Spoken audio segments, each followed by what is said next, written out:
Kedua tokoh ini memang kerap bertemu membicarakan soal transisi yang sebentar lagi ada estafet kepemimpinan.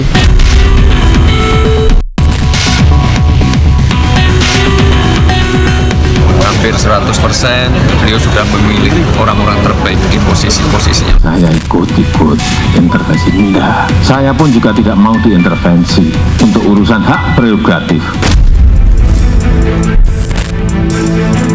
Menteri-menteri yang akan datang ya banyak juga yang berada di kabinet yang sekarang begitu. Pak Jokowi demikian mencari yang terbaik, saya pun demikian.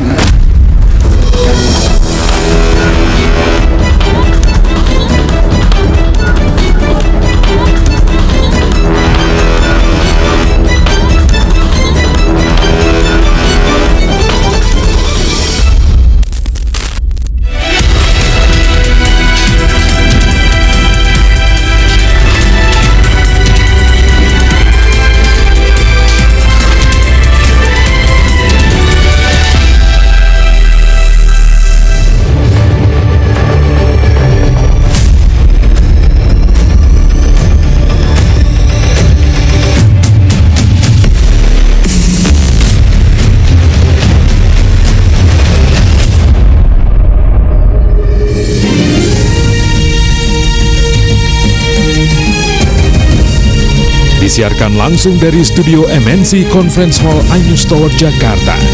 Inilah Rakyat Bersuara bersama Aiman Wicaksono.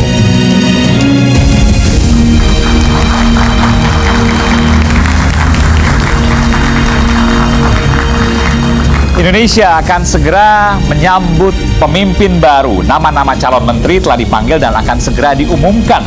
Tepat 4 hari lagi, Prabowo Subianto dan Gibran Raka Buming Raka akan membacakan sumpah jabatan sebagai Presiden dan Wakil Presiden Republik Indonesia. Dari sisa masanya, Presiden Jokowi dan Prabowo Subianto semakin intens bertemu. Dari private dinner hingga lanjut makan siang di Surakarta. Detik-detik jelang pelantikan, apa yang jadi obrolan di meja? Saya Aiman Wicaksono, inilah Rakyat Bersuara.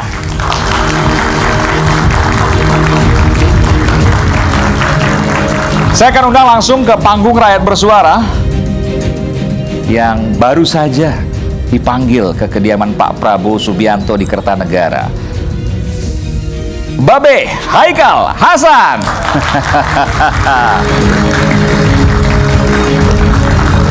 Apa kabar, Be? Waduh. Baik, alhamdulillah. Iya. Saya boleh bilang Pak Menteri, Pak Wamen, atau Pak Kepala Badan gitu? Panggil Babe Haikal aja. Jadi mau Menteri, mau Wamen, mau Kepala Badan tetap panggilnya Babe.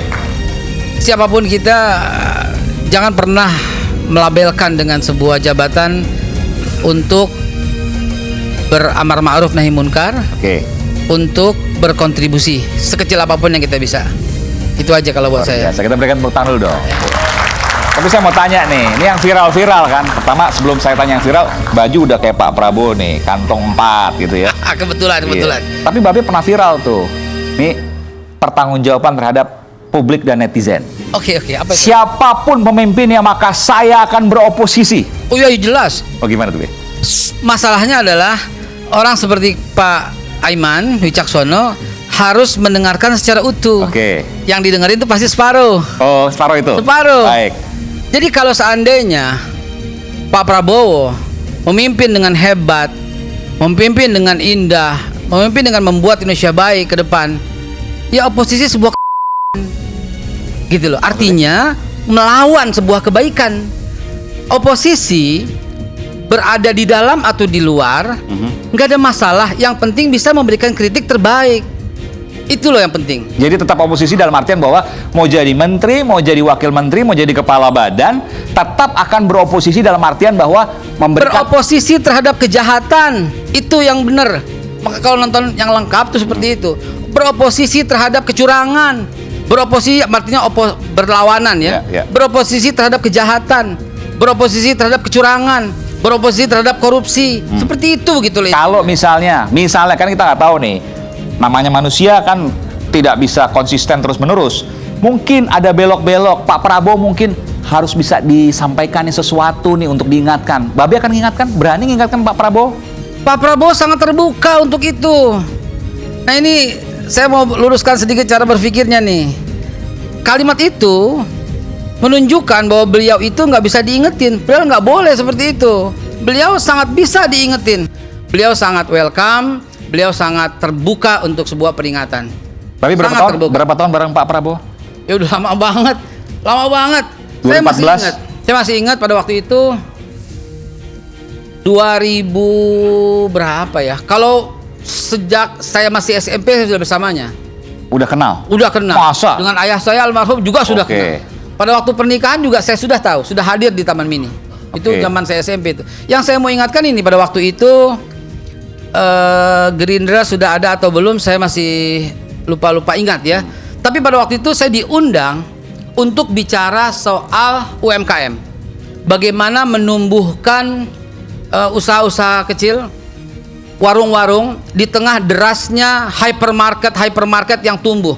Itu saya presentasi di depan beliau tahun mungkin 2007, mungkin 2008 gitu ya. Gerindra udah ada tuh. Nah itu saya presentasi di depan beliau. Walaupun saya ingat setengah presentasi beliau ada acara ke Pontianak kalau nggak salah, tapi saksinya itu masih ada itu Pak Rahmat Pambudi, Pak Ibu Profesor Endang, ada yang udah meninggal, almarhum Pak Permadi. Itu saya sampaikan betapa hypermarket besar itu mencekik warung-warung retail, mencekik produsen-produsen. Dari situ Pak Prabowo udah sangat concern loh. Apa yang mesti diambil tindakan? Udah sangat concern loh. Bahkan sebelumnya sering saya tahu Pak Hashim misalnya dan tim gitu diundang, gimana ini masyarakat kita kok yang saya angkat tahu tuh kemarin 46% itu bekerja hanya untuk makan. Terus kalau nggak dapat pekerjaan kan berarti nggak makan. Sementara kita nggak bisa bersaing. Jadi urusan makan buat anak-anak itu dipikirin sejak 20-30 tahun yang lalu. Jadi maksud saya mau tanya gini, Babe tahu benar. Jadi bukan hanya tahu baru, tapi tahu udah lama. Of course, ini yang saya sampaikan. Bahwa apa yang disampaikan, Babe akan sebagai oposisi dalam artian bahwa ketika sesuatu itu misalnya perlu disampaikan, Babe akan sampaikan sepahit apapun itu. Sepahit apapun, kan amar ma'ruf nahi munkar ada di mana saja. Ini belum dikasih tahu loh sekarang nih. Bakal jadi menteri, wakil menteri atau kepala badan, tapi udah berani buka-bukaan. Biasanya nggak berani. Saya undang beberapa di sini nggak ada yang mau, Babe doang mau. Ya, ada beberapa yang lain mau juga. Ya artinya kita bicara kebaikan gitu ya, nggak usah direm-rem, yang penting sebuah kebaikan gitu loh. Dan saya yakin beliau orangnya sangat terbuka dengan sebuah perbaikan. Dia sangat terbuka dalam hal kebenaran. Termasuk juga dengan media akan seperti itu. Mudah-mudahan insya Allah. Kita berikan tepuk tangan sekali lagi untuk Babe Al Hasan. Silakan Be, sebelah sana Be. Sebelah sini sorry. Sebelah sini oke. Ya oke. Lalu kemudian, wah ini juru bicara PDI Perjuangan, Bung Chiko Hakim. Selamat malam Chiko. Jadi yang masih misteri sekarang, Mas Pram 1 jam di sana. Setengah. Hah? Setengah. Informasi 1 jam kalau. 1 jam. Ya. Di berita-berita 1 jam. 1 jam. Jadi kira-kira apa? Kalau Mas Pram dipanggil Pak Jokowi masih oke lah, karena kan lama berhubungan. Tapi kalau Pak Prabowo kan apakah Mas Pram dipanggil atau beliau mengunjungi tanpa dipanggil itu kan kita juga nggak tahu. Tapi yang pasti gini, apa yang dilakukan oleh Mas Pram adalah menyampaikan pesan dari Ibu Megawati. Jadi Mas Pram hadir di situ. Ini belum pernah disampaikan nih. Sebagai jembatan komunikasi antara Bu Mega dan Pak Prabowo. Ya, kita kan tahu Mas Pramono Anung ini salah satu orang terdekat dari Bu Mega.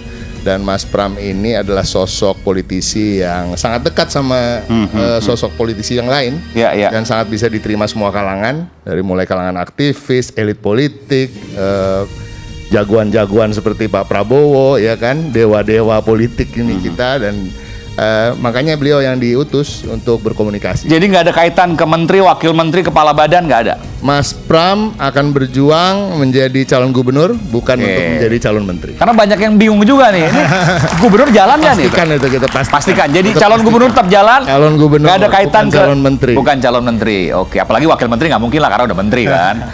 Jadi itu pertama. Yes. Jadi ya, Mas Pram datang, bukan dipanggil ya, datang. Antara itu dua, Oh, antara tapi kita kan nggak bisa Oke, memastikan. Tapi yang pasti substansi dari pembicaraannya itu yang saya sampaikan tadi. Informasinya 17 Oktober pertemuan Pak Prabowo dengan Bu Mega pada saat ulang tahun Pak Prabowo, benar nggak? Jangan-jangan malam ini. Ini yang dari dari bulan lalu kan selalu dibicarakan. Oke. Bener nggak orang teman-teman jurnalis telepon saya ya? Bener nggak Mas Ciko tanggal 5? Bener nggak Mas Ciko tanggal 10? Bener nggak tanggal 12? Jangan malam ini. 17 kan gitu ya. Tapi kan kita tahu sendiri kalau di PD Perjuangan informasi seperti itu yang tahu hanya Ibu dan Tuhan bahwa Ibu akan kapan dia sepakat untuk menemui atau ditemui, dan juga tentunya Pak Prabowo sendiri karena memang ada kesibukan-kesibukan kan kita lihat Pak Prabowo sibuknya. Kita juga di PD Perjuangan lagi sibuk untuk gimana caranya menang di mayoritas pilkada yang digelar di seluruh Indonesia dan lain-lain. Jadi tapi bisa dipastikan bahwa pertemuan itu akan digelar sebelum tanggal 20. Sebelum pelantikan presiden. Ini di garis bawah ya. Garis bawah biasa. Kita tunggu nih. Agak deg-degan juga nih kapan nih gitu ya. Oke, kita siap. Yang jelas iNews akan melaporkan secara breaking news nanti langsung dari pertemuan itu. Terima kasih Bung Ciko Hakim. Kita berikan tepuk tangan sekali lagi. Nah nih aku duduk. Sebelah sini. Sebelah sini, Pak. Selanjutnya kami panggilkan juga Wakil Ketua Umum Jokowi yang sekarang menjadi Prabowo Mania, Bung San Salvator. Jadi ketumnya udah jadi apa? Kepala badan atau menteri? Sekarang agak susah tuh. Agak susah ngomong, agak jaim. Bung Emmanuel. Oke, tapi masih kawan kita ya. Gimana jadi? Belum tahu ya? Sampai hari ini yang pastikan dipanggil.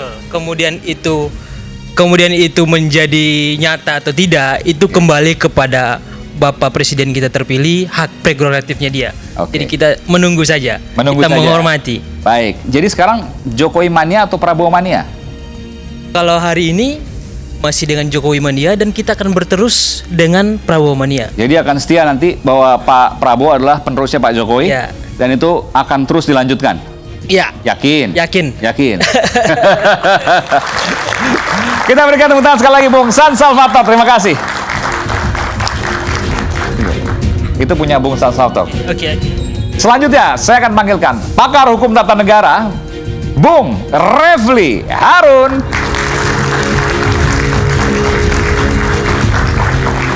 Selalu dengan topinya dan tidak lupa dengan YouTube-nya. Bung Refli, saya mau tanya, pemanggilan-pemanggilan ini ada berapa? 49 kemarin, hari ini 59 hari Selasa ya? Iya. 108 total. Ya mungkin mau meniru kabinet 100 menteri. Tapi yang saya ingin tanyakan, tanggal 24 Februari 1966, nah itu ada kabinet 100 menteri setelah G13 PKI kan? Kabinet 100 menteri, oke. Tapi kan nggak semua kabinet, ada kepala badan dan lain sebagainya. Ya kan dalam satu kesatuan kerja kekabinetan kan? Itu. Yang saya ingin tanyakan, terkejut nggak ngelihat nama-nama orang-orangnya?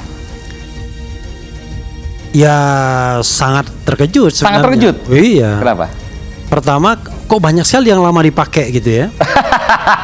Ini sentimen pribadi kayak ini. Bukan. Oh, bukan. Oke, gimana? Gini, saya udah bikin konten. Kan Prabowo bilang kalau dia mau memberantas korupsi. Oke.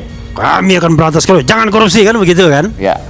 Tapi kok yang dipanggil meragukan.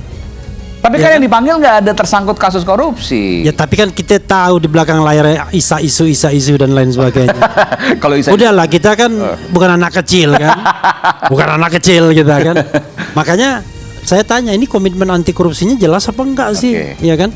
Kita kan ingin negara kita lebih baik, ya kan? Negara yang menuju kebaikan.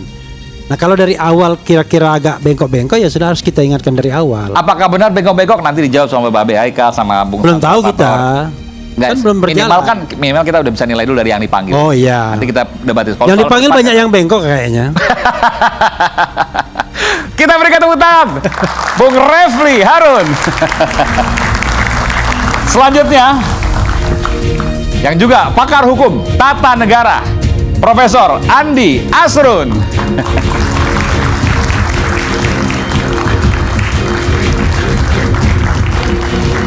Prof.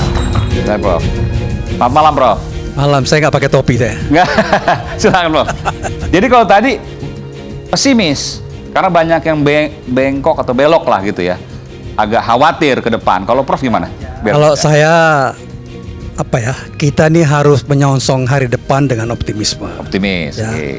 Setelah pelantikan maka itu kondisi itu harus menjadi titik temu untuk bergerak maju ke depan, bukan mundur ke belakang ya. Jadi kita harus ke depan optimis. Tapi dan orang-orang kemudian track record, rekam jejak dan lain sebagainya mengkhawatirkan nggak dipanggil? Atau ada yang mengkhawatirkan nggak? Atau banyak yang mengkhawatirkan bahkan nggak? saya kira kita harus bersikap optimis ya, dan kemudian bersikap prasangka baik. Ini penting, prasangka baik. Saya lihat ada satu contoh lah ya.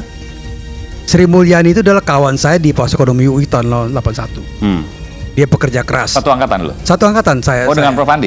Dengan saya di Fakultas Ekonomi. Jadi saya kuliah itu 3, Aiman. Termasuk di FISIP UI juga. Hukum, FISIP sama ekonomi. FISIP apa dulu? FISIP jurusan politik, hubungan internasional. Jadi saya lihat dengan Ibu Sri Mulyani bergabung, maka itu satu sinyal positif.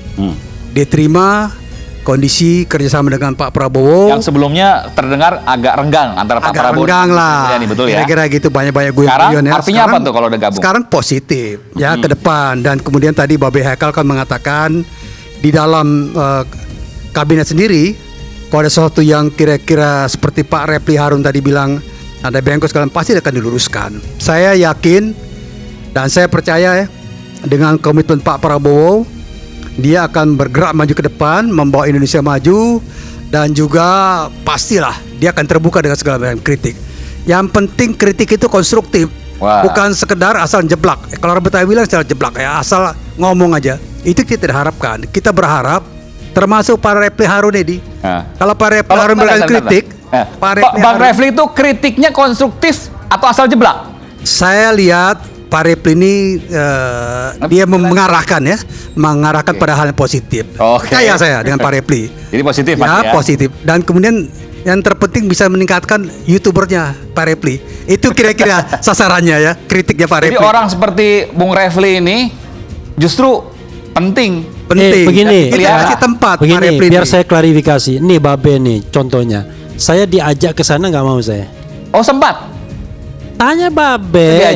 Diajak ke Pak Prabowo. Iya diajak tim ke sana. Kapan nih? Jangan-jangan tanya Babe. 20 tahun lalu. Tanya Babe. Ntar tanya ya, Be. Itu artinya belum mulai kata Babe. Itu nanti saya tanya ini, menjawab nih. Artinya Refli itu orang baik. Milih gitu. Refli orang baik. Kritiknya juga semoga berbobot terus ya. Oke, termasuk baik. YouTubernya itu. Oke, baik. Kita berikan tangan Prof. Andi Asrun. Dan ini sahabat saya juga nih, pengamat politik Bung Henry Satrio.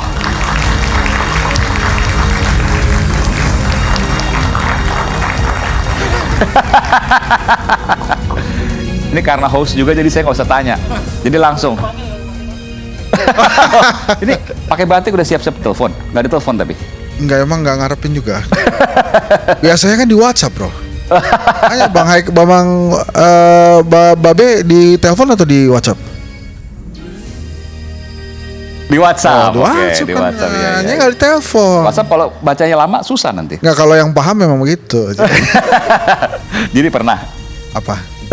Di WhatsApp. Ya kan kita pernah deg-degan waktu itu. Waktu kasusnya ente itu. Tapi saya per hari itu saya percaya bahwa ada Aiman aman. Oke. Komentar soal sekarang menjelang pelantikan. Makan malam berdua dengan Pak Jokowi. Ada 16 menterinya Pak Jokowi yang juga kemungkinan besar karena belum diumumkan nih. Diserap oleh kabinetnya Pak Prabowo. Komentarnya.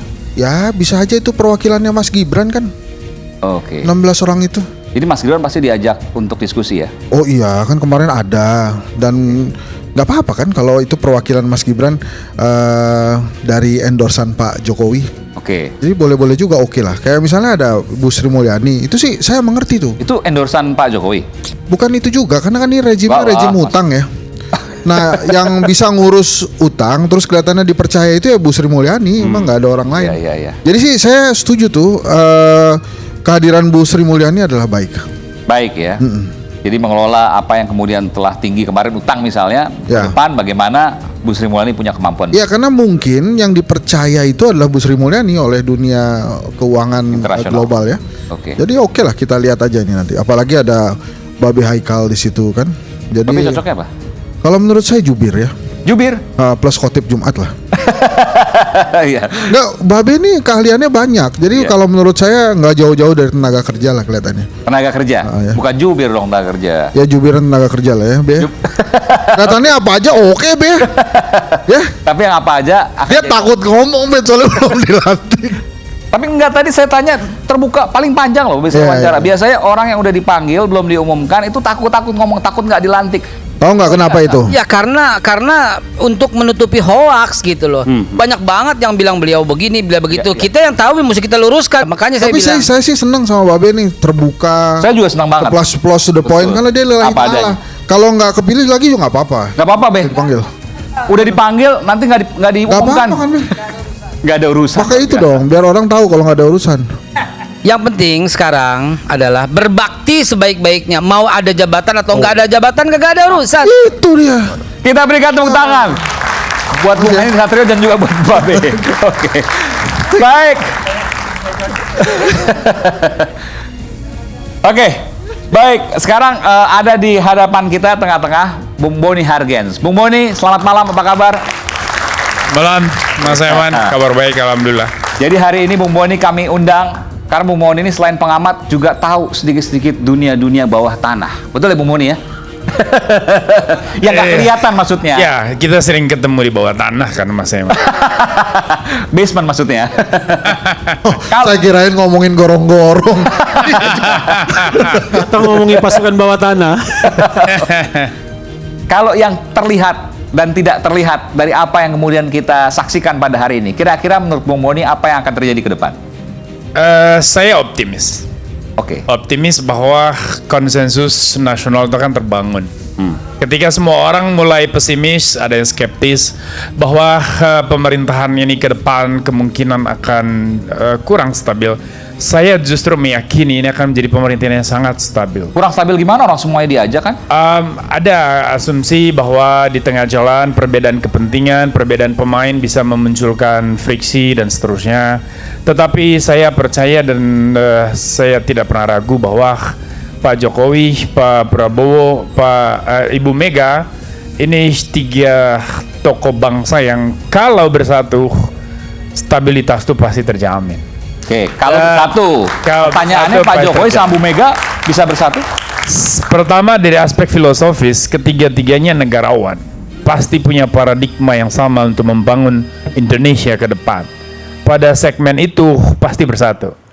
Yang kedua, ketiga-tiganya ini adalah tokoh politik terdepan dalam sejarah modern, dan tentu saja mereka punya banyak sekali kesamaan, mereka punya banyak kesesuaian paradigma berpikir dan melihat konteks situasi, dinamika, ancaman, peluang yang kita hadapi sebagai negara bangsa. Pasti semua akan sama-sama punya komitmen moral untuk saling bergandengan tangan. Oke, jadi kalau seperti itu ya tujuannya sama. Ya. Tapi ketika bertemu dan lain sebagainya punya kepentingan yang berbeda. Kepentingan berbeda itu kan wajar saja. Atau punya masa lalu yang berbeda. Masa lalu saya kira sudah pergi. Kita menatap masa depan saja. Oke. Baik, kita berikan tepuk tangan untuk Bung Boni Hargens. Dan kita akan segera kembali saat lagi. Tetaplah bersama kami di Rakyat Bersuara untuk kita mulai Rakyat Bersuara pada hari ini. Sesaat lagi.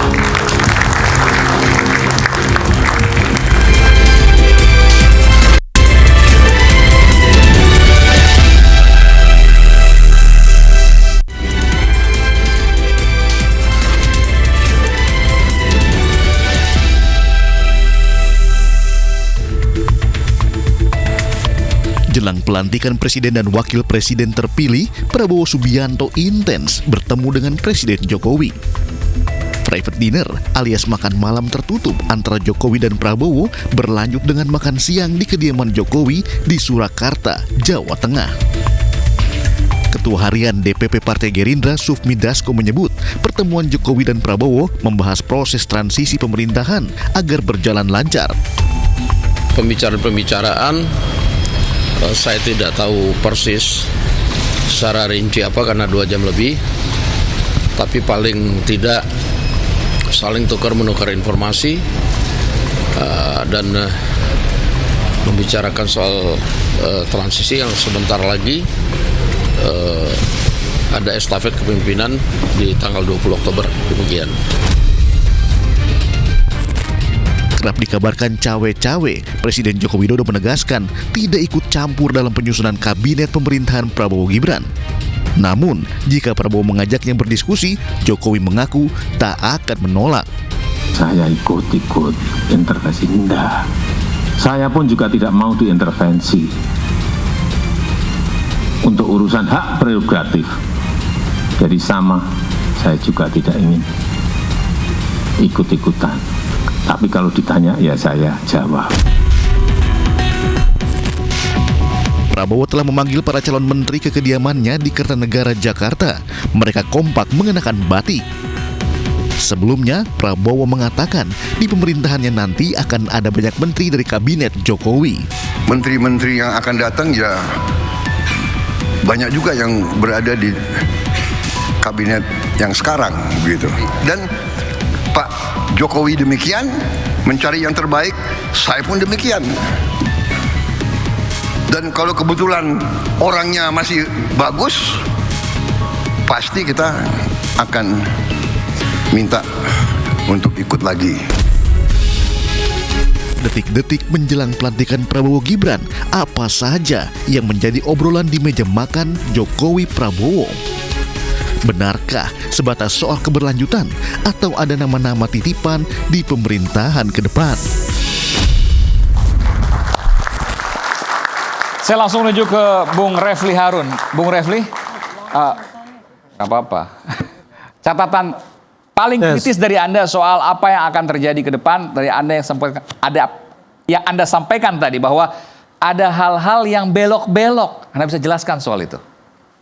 Gini, kalau kita menilai sebuah pemerintahan itu kan dua saja.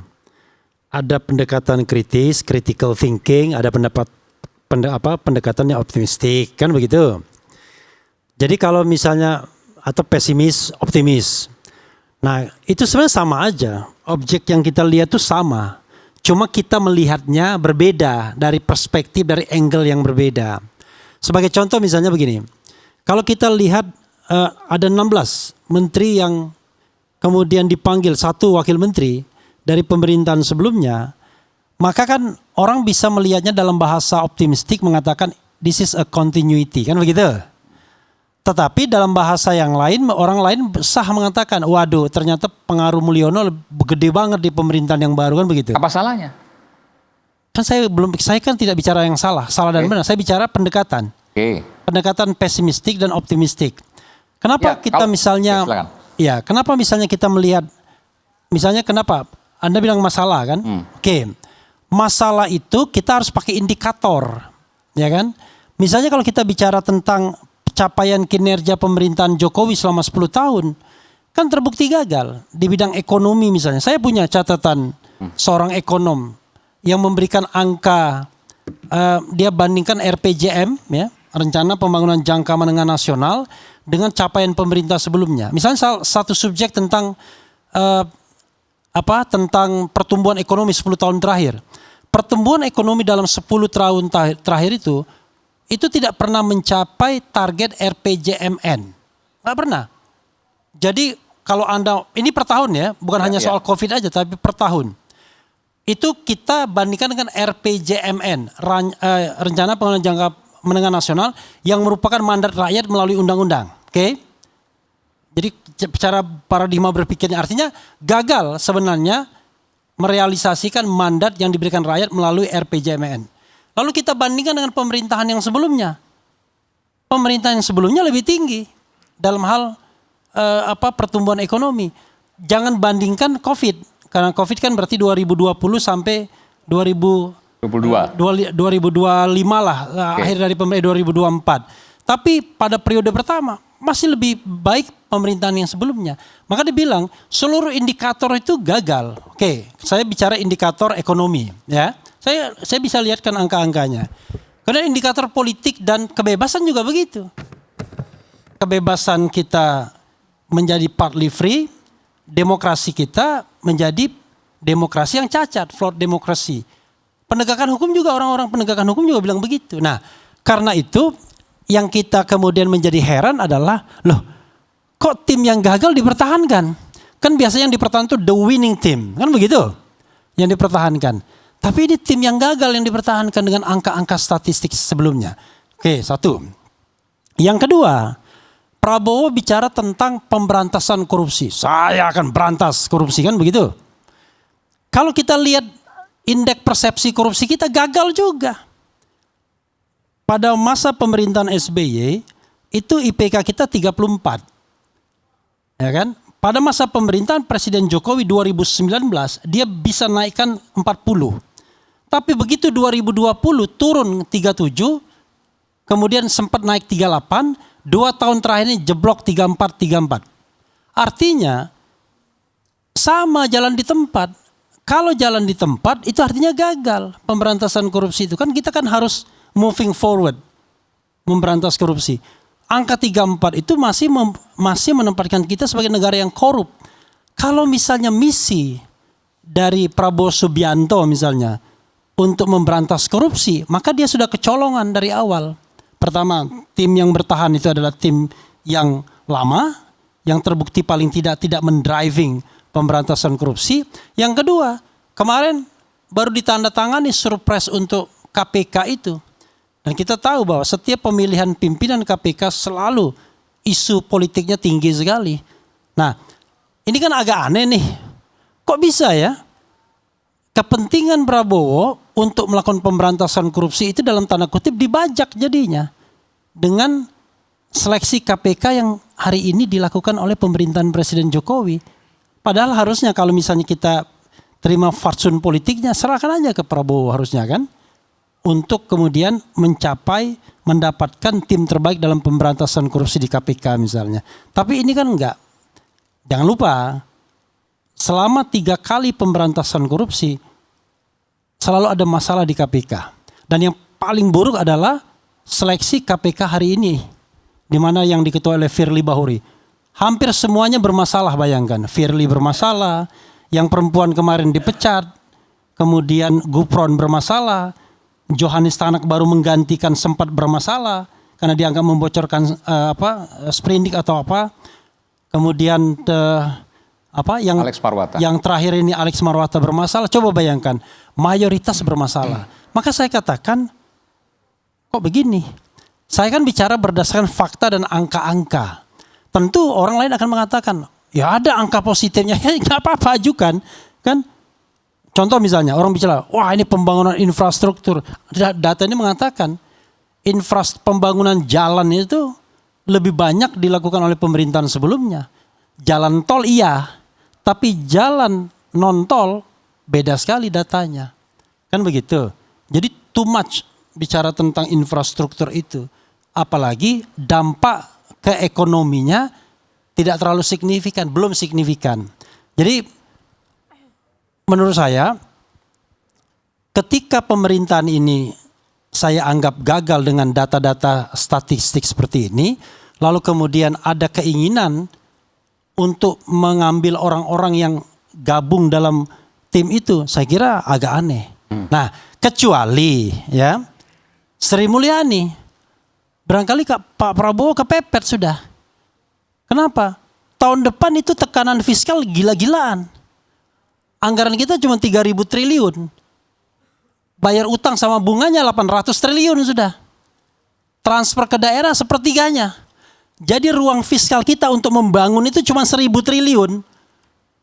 Anda nggak bisa bicara tentang membangun kalau duitnya nggak ada. Omon-omon namanya, kan begitu. Nah, fakta dan angka seperti ini jangan lihat kelas menengah yang duduk di sini. Kita sih bisa makan semua, ya kan? Tapi coba kita lihat bagaimana masyarakat kita.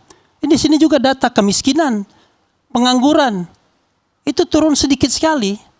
Pengangguran misalnya, angka pengangguran itu penambahan lapangan kerja itu hanya menutup untuk lapangan kerja yang baru. Sementara problem yang sebelumnya nggak ditutup, gitu loh. Utang juga begitu kan, gila-gilaan utangnya dari 2.600 masa pemerintahan SBY terakhir. Sekarang 8.400, 8.500. JK bilang Itu yang ditonjolkan cuma 8.400, 8.500. Padahal utang lebih gede dari itu. Kenapa? Dalam 8.400, 8.500 itu kan tidak dimasukkan utang BUMN. Nggak masuk. Yang 5.000 triliun lebih. Kemudian pembayaran-pembayaran yang belum dilakukan karena masih berjalan transaksinya. Itu juga nggak dimasukkan utang. Kewajiban-kewajiban pemerintah. Maka kalau kita pakai pernah omongan Misbahun, itu udah 100% PDB, bukan lagi 40%. Nah, hal-hal seperti ini ya, kita kan nggak ada masalah. Kita kan ingin negara ini baik, ya kan? Nah, karena negara ini baik, yang saya bayangkan mestinya jawabannya adalah strong kabinet, kan begitu? Bukan kabinet yang akomodatif. Karena menurut saya kebutuhan kita adalah kebutuhan kabinet yang jauh workable dan profesional. Bukan kabinet yang, ini mohon maaf ya, boleh ngomong nggak ada juga orang politik. Ini ada coupling politik A, coupling politik B, coupling politik C, coupling politik D. Semua politik dikasih coupling. Nah, the question is kenapa Nasdem kok nggak mau? Mungkin Boni bisa menjawabnya. Why Nasdem nggak mau dikasih coupling kan? Kata Aiman udah tahu tuh coupling yang dia pengenkan itu nggak dapat katanya, ya kan? Nah, hal-hal seperti ini yang kemudian justru ketika dia bilang zakon kabinet, kan begitu? Bukan second kabinet. Jangan-jangan salah dengar kita ya. Second kabinet. Bukan zakon kabinet. Maksudnya second apa? Bekas. Oh, kan 16 dibanding 46 ya. Iya, kan masih 30 kan, yang baru semua. Tapi yang baru juga yang dipanggil-panggil juga ada juga yang aneh-aneh juga. Nggak, kata Ciko tadi, saya kok yang begitu sih dipanggil. Kalau yang dipanggil Boni Hargen kan keren ya kan. Yang aneh siapa sih maksudnya? Hah? Yang aneh siapa? Nggak, kalau Boni kan PhD, tahu lulusan Amerika Bang Boni oke lah. Yang aneh siapa maksudnya? Ya kan? Masa saya sebut namanya yang aneh? Nggak, biar kan bisa dijawab sekalian itu aneh apa enggak kan? Itu penghinaan nanti dianggap gitu. Apalagi? Oke, sampai di situ dulu. Saya ingin tanya dulu, sebelum saya ke Pak Prabowo yang terkait dengan kementerian, saya ingin ke Pak Jokowi dulu, pendukung Pak Jokowi, Bung San Salvator. Ya. Jadi 16 menteri yang diambil dari Pak Jokowi itu nggak pas. Karena kemarin, apa jadi bahasanya? Kalau gitu 16, gini, saya mengatakan begini, menteri-menteri ini menteri hebat, ya kan? Tetapi kan kontroversinya besar bos, ya kan? Pencapaiannya juga kontroversial. Maksudnya. Iya, ada menteri yang sejak pertama kampanye untuk jadi calon presiden, kan begitu? Ada menteri yang ditekan sprindik mundurkan diri. Ada menteri yang dianggap anak buahnya presiden, ya kan? Yang untuk take over partai politik, ya kan? Ada menteri yang dulu bermasalah minyak goreng, bermasalah kehutanan, ya kan?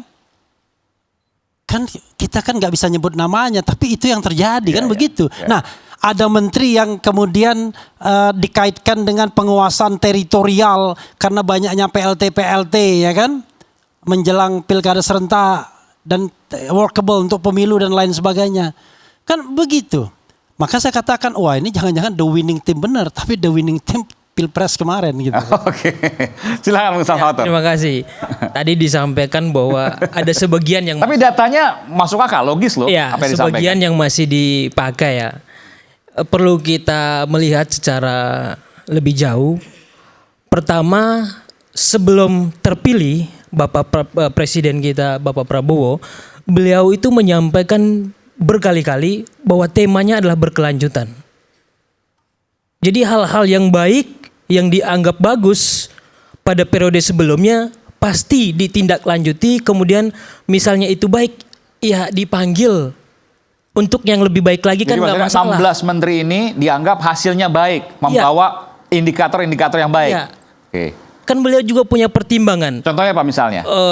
Tadi disampaikan juga bahwa Bapak Presiden kita hari ini, yakni Bapak Joko Widodo menyampaikan saya tidak intervensi, itu sepenuhnya hak dari presiden terpilih, ya kan? Dia juga menyampaikan kalaupun misalnya saya diintervensi, saya juga tidak mau gitu. Saya pikir itu hal yang terang benderang bahwa itu yang menjadi pilihan pertimbangan Bapak Prabowo Subianto sebagai presiden kita hargai, kita hormati. Nanti kan bisa dibuktikan kemudian hari apakah ini baik kemudian berhasil atau tidak. coba kita hormati dulu keputusan-keputusan yang baik. Saya pikir itu. Oke. Setuju nggak bahwa apa yang kemudian disampaikan, yang dipilih 16 ini indikatornya baik kok? Kan Anda suruh saya kritis, ya kan? Itu pikiran critical thinking saya. Jangan disuruh saya berkhotbah soal husnuzon, kebaikan, ya kan? Bukan, apa yang kalau nggak kita nggak diskusi nantinya. Pertahankan tadi kan gini, 16 itu dipertahankan karena indikatornya itu baik. Anda setuju nggak? Sekarang saya tanya, BUMN baik nggak? BUMN kita? Hari ini kita melihat baik-baik saja. Baik gimana? Hancur-hancuran begitu BUMN. Gimana? Kan boleh saja dikritik, ya kan, kita tidak masalah. Angkanya kan ada. Kemudian misalnya kritik itu benar, ya untuk kebaikan juga, untuk perubahan yang lebih baik, ya nggak masalah. Saya pikir demikian. Ekonomi kita baik apa enggak? Indikator pertumbuhan. Jadi gini, kalau ekonomi kan yang paling penting itu kan makronya pertumbuhan ekonomi kan. Nah, pertumbuhan ekonomi itu yang menghelat itu pasti kan Menko Perekonomian kan begitu. Kemudian ada Menteri Perdagangannya, ya kan? Ada Menteri Perindustriannya. Ada Menteri Energi, Sumber Daya Mineralnya kan, Menteri Investasinya. Ini kalau kita lihat realisasi investasi dan lain sebagainya, di bawah target semua ini. Kan ada datanya, kalau mau minta datanya saya tinggal sebutkan aja gitu loh. Ini datanya beda atau gimana?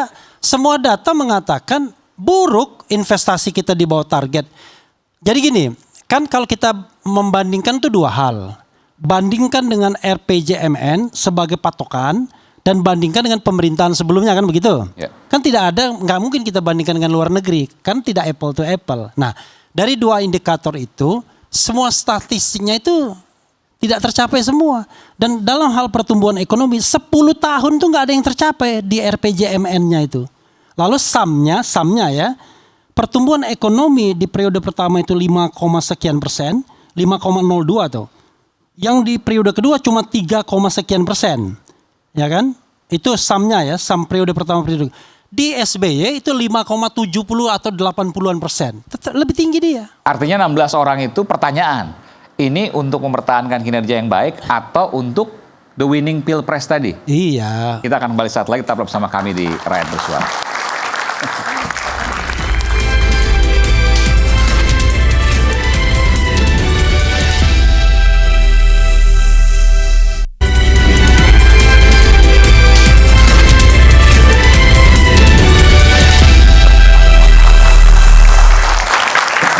16 menteri dari Pak Jokowi dipertahankan di kabinetnya Pak Prabowo. Nggak ada yang tahu, tapi kemungkinan besar ya karena sudah dipanggil. Ada catatan tadi dari Bung Refli Harun. Saya nggak tahu bahasanya apa, kalau saya menggunakan bahasa saya ya kurang pas. Karena indikator-indikator tadi yang disampaikan itu nggak bagus. Kenapa mesti dipertahankan? Kecuali Bu Sri Mulyani karena bisa mengelola utang dan lain sebagainya di tengah badai. Oh, kata Bung Henry, bukan kata Bung Refli. Itu kelihatannya 17 ya, man. Kan keesokan harinya Budi Ari dipanggil tuh. Jadi Oh iya. 17 betul, tambah Pak Budi Ari ya. 17 betul bukan 16, 17 saya koreksi.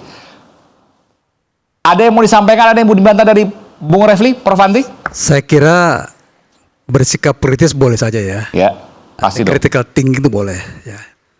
Karena kita juga tidak berharap semua orang berkata yes ya. 100% orang ya, saya kira tuh nggak benar juga. Nah, saya melihat ini ada suatu survei dilakukan terhadap tingkat kepuasan pada Jokowi. Ya, ini lembaga survei. Saya nggak perlu sebut. Ya, atau kalau sebut nanti diangkat saya iklan lagi, nggak enak rasanya. Jadi tingkat kepercayaan atau tingkat kepuasan pada Pak Jokowi ini masih tinggi 80%. Ya, kemudian sebaliknya yang tidak puas itu sekitar 18,5%. Selebihnya tidak menjawab. Dan kemudian mengapa mereka ini puas? Karena mereka melihat ya hasil-hasil pembangunan infrastruktur ya. Dan kemudian juga kalau tadi dikatakan dikutip hasil-hasil riset ya, PDB, kemudian juga BUMN langkah-langkahnya berada yang tidak memenuhi syarat, tidak memenuhi target. Saya kira itu masih normal saja, ya kan? Yang penting kita tidak terpuruk. Kalau ada sesuatu kendala dalam ekonomi, ya tinggal diperbaiki ke depan. Artinya gini, tadi indikator-indikator yang disampaikan Bung Refli itu nggak tercermin kok dalam kepuasannya masih tinggi, artinya masih bagus gitu. Ya, oleh karena itu saya bertanya. Nah, itu pertanyaan saya, betul? Ya, benar. Jadi jangan lihat indikator-indikator yang tadi disampaikan Bung Refli itu, pertumbuhan ekonomi yang nggak pernah lewat dari Pak SBY misalnya, lalu kemudian dari tingkat kemiskinan, lalu kemudian dari ada apa lagi Bung Refli tadi? Banyak dari investasi, demokrasi, korupsi dan lain sebagainya. Tapi bagaimana kita menilai tingkat kepuasan rakyat terhadap Pak Jokowi itu sekitar ternyata tinggi. Ternyata masih tinggi. Oke. Ini survei, dan survei ini bukan survei abal-abal ya. Survei betulan nih, dan dia mengutip sumber-sumber dari luar negeri hasil risetnya. Termasuk misalnya dari kalangan yang puas ini ya, di kalangan yang puas misalnya. Bahkan di kalangan misalnya pertama lah contoh ya. Di kalangan pemilih Gerindra 91,7% menyatakan puas pada Pak Jokowi. Pemilih Gerindra. Pemilih ya. Kemudian pada pemilih PDI Perjuangan, ya harus PDI Perjuangan disebutnya, jangan PDIP ya. Bahwa kepuasan berada di tingkat 87,9%. Oke.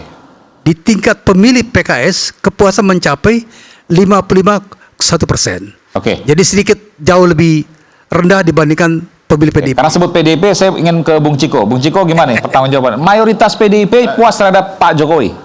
Ya kan bisa aja, boleh aja kalau kita nggak percaya dengan hasil survei itu kan. Nggak masalah kan?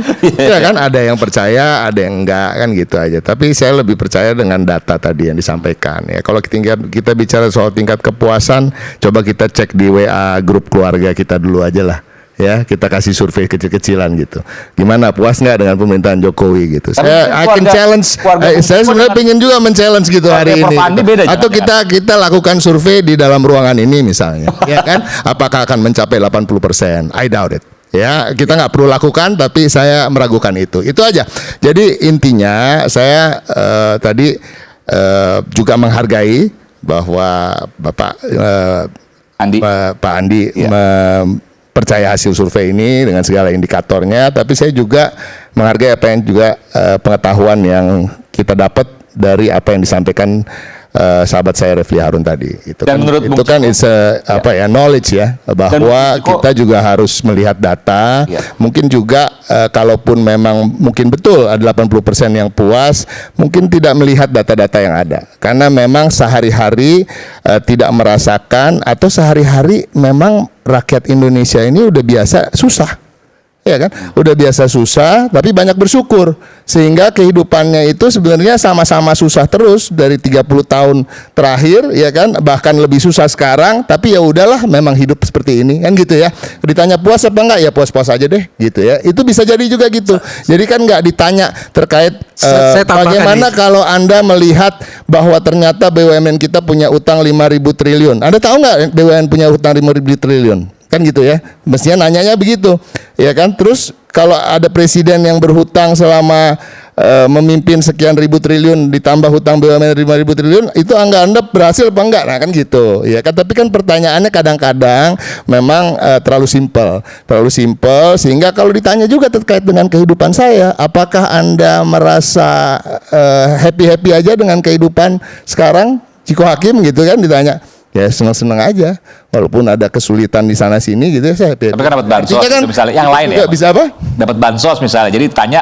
Benar. Dan kita harus akui bahwa di daerah-daerah banyak saudara-saudara kita yang hidup dari bansos ke bansos. Bansos bukan sebagai hanya tambahan pangan bagi mereka, tapi mereka betul-betul hidup dari bansos ke bansos. Dan hidup dari bansos ke bansos. Dari bansos ke bansos, hidup dari BLT ke BLT, beras ke beras, dan tidak ada tambahan penghasilan sekalipun. Nah itulah juga makanya mereka hidup dari bansos ke bansos, terjerat pinjol. Ini kan terjadi, ya kan? Apakah ini masuk akal kalau dia ditanya dia sudah terjerat pinjol, hidupnya dari bansos ke bansos? Tunggu dulu. Lalu ditanya dan dia masih mengatakan dirinya puas. Ya kan, ini kan cukup aneh gitu. Jadi sekarang kita juga harus membuka mata kita, membuka telinga kita, dan ini apa yang terjadi di Indonesia ini kan, apa yang saya sampaikan itu kan kenyataan. Ya kan, sekian puluh juta orang terlibat pinjol, terjerat pinjol, nggak bisa bayar, hidup dari bansos ke bansos, ya kan? Lalu masih menjawab puas, ya saya rasa mungkin juga itu jawaban yang seakan-akan ya buat dia, ya udahlah biar aja gue jawab aja deh, ya kan? Apa adanya, bukan apa adanya, gue jawab sekenanya aja, gitu ya. Ini bisa jadi kan gitu. Dan dari itu kan respondennya 1.200 responden biasanya kalau diambil dari sampel. Jadi saya prinsipnya cerita, gitu ya. Jadi saya tambahkan dulu. Saya cerita juga nih. Sebentar Bang. Data yang disampaikan tadi yang persoalan tingkat kepuasan 80% itu. Tapi penting nih, karena kan begini. Dasarnya dari The World Bank nih ya. When the Heritage Foundation. Bukan Prof, ini kan banyak dari LSI-nya. Saya harus fair juga begini, karena harus sampaikan juga. Nah, ini datanya dikutip dari situ. Data apa? Gimana? Data yang disampaikan oleh maksudnya World Bank mengeluarkan survei apa gimana? Nah, dia mengutip data dari The World Bank nih. Hah? Ya kan? Maksudnya gimana? Nah, tadi kan Anda sebut satu nama tadi kan, lembaga survei. Jadi survei yang dikeluarkan itu dasarnya dari sumbernya dari The World Bank, kemudian Heritage Foundation sama Transparency International. Ini datanya seperti itu. Transparency International World Bank. Nah, ini datanya seperti itu datanya. Ya, apa datanya gimana? Nah, dijelasin. silakan aja cek sendiri. Kalau nggak percaya, gini loh. Gitu aja. Gini, Bung. Ini kan surveinya LSI Denny JA. Dia mensurvei rakyat Indonesia dong, kan harusnya. Bukan basisnya penilaian itu dari sana. Jadi ini saya hanya mengutip ya kan. Gimana, kalau Anda nggak percaya ya silakan aja. Mungkin dari buah. Boleh nggak saya salah mengutip supaya boleh dong lengkap dari atas Prof. Mungkin itu kepanjangan lah. Gini aja deh saya mau menanggapi apa yang ini saya cerita dulu kalau survei. Emang orang Indonesia tuh baik-baik. Jadi kalau ditanya, ini poster juga, ini poster nih. Jadi kalau ditanya puas nggak puas. Tapi itu tuh kalau pertanyaannya gimana sih, saya pengen tahu. Ya, apakah Anda puas dengan pemerintahan Pak Jokowi? Tapi bentar, saya tanya, Anda kan polster, Anda lembaga survei. Ya. Anda lakukan juga survei kepuasan itu? Enggak, sekarang enggak. Oke. Yang dulu kapan terakhir soal kepuasan? Sebelum Pilpres kalau nggak salah ya itu. Sebelum Pilpres. Dan jawabannya puas? Puas 60%-an. 60%-an. Hampir 70%. Jadi gini, kalau ditanya tuh puas nggak puas? Tapi itu kalau saya nggak salah, itu ada kategori-kategori puas tuh. Ya. Sangat puas, cukup puas, tidak puas, nggak salah gitu-gitu. Nah, tapi sebentar, Bang. Tapi setelah itu biasanya ada pertanyaan gini. Iya. Apa menurut Anda permasalahan di hari ini? Nah, itu banyak tuh. PHK tinggi, lapangan kerja. Pertanyaan terbuka, dia tulis semua tuh. Jadi maksud saya, kalau memang puas, itu jawaban apa permasalahan hari ini? Wah, nggak ada. Itu banyak harusnya. Karena kan puas kan. Tapi begitu ditanya, apa permasalahan hari ini? Banyak juga. Keluar semua. Jadi saya berkesimpulan, kalau ditanya puas atau tidak puas, pasti orang puas. Kayak misalnya saya ditanya sama Aiman, apakah Anda puas dengan acara ini? Saya kan jawab puas. Jadi kira-kira mau saya di belakang misu-misu gitu. Mau saya itu adalah salah satu pengetahuan ya dari lembaga survei itu bahwa memang orang Indonesia itu kalau ditanya puas apa enggak puas. Tapi itu kalau nggak salah ada sangat puas. Nah, tapi gini, ini sengaja lembaga surveinya yang mengarahkan atau gimana sih? Ini kita buka-bukaan aja deh. Ini saya bisa jawab ini. Ya udah jawab. Oke, ya, gini. Bagian sini belum, di bagian sini belum ini. Nggak, saya jelaskan gini. Silakan. Saya membaca terakhir ini 2 survei.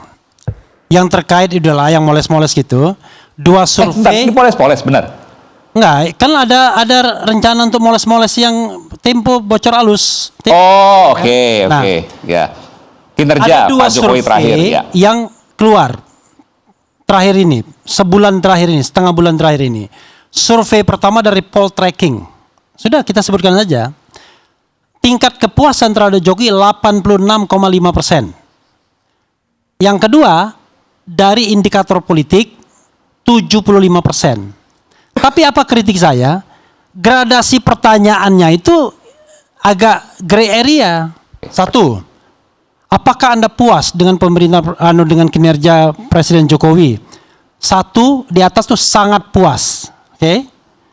Di bawahnya kan bayangan kita puas dong. Bukan, sangat puas, cukup puas. Tapi kan itu biasa, Bang. No. Kita harus. Tapi gini, ini kan 2 lembaga saya tadi sebutkan itu punya kredibilitas yang baik. Karena kita tahu. Kita jelaskan dulu. Sangat puas, cukup puas, kurang puas, sama sangat tidak puas. Ya, yang ekstrim itu, iya. Skala Likert, ya. Iya. Ya, skala Likert.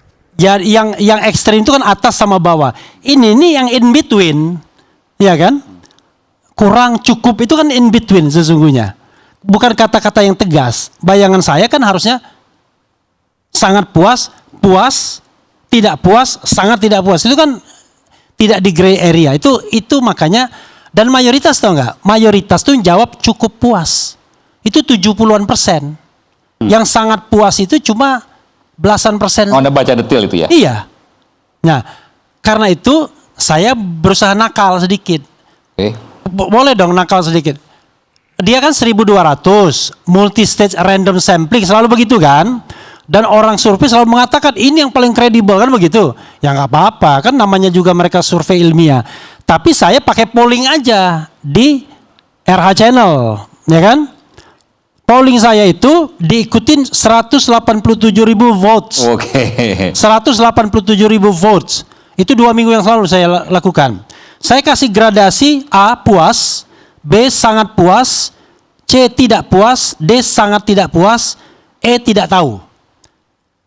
Puas itu 5%, sangat puas 2%, tidak puas 13%, sangat tidak puas 77%, tidak tahu 3%.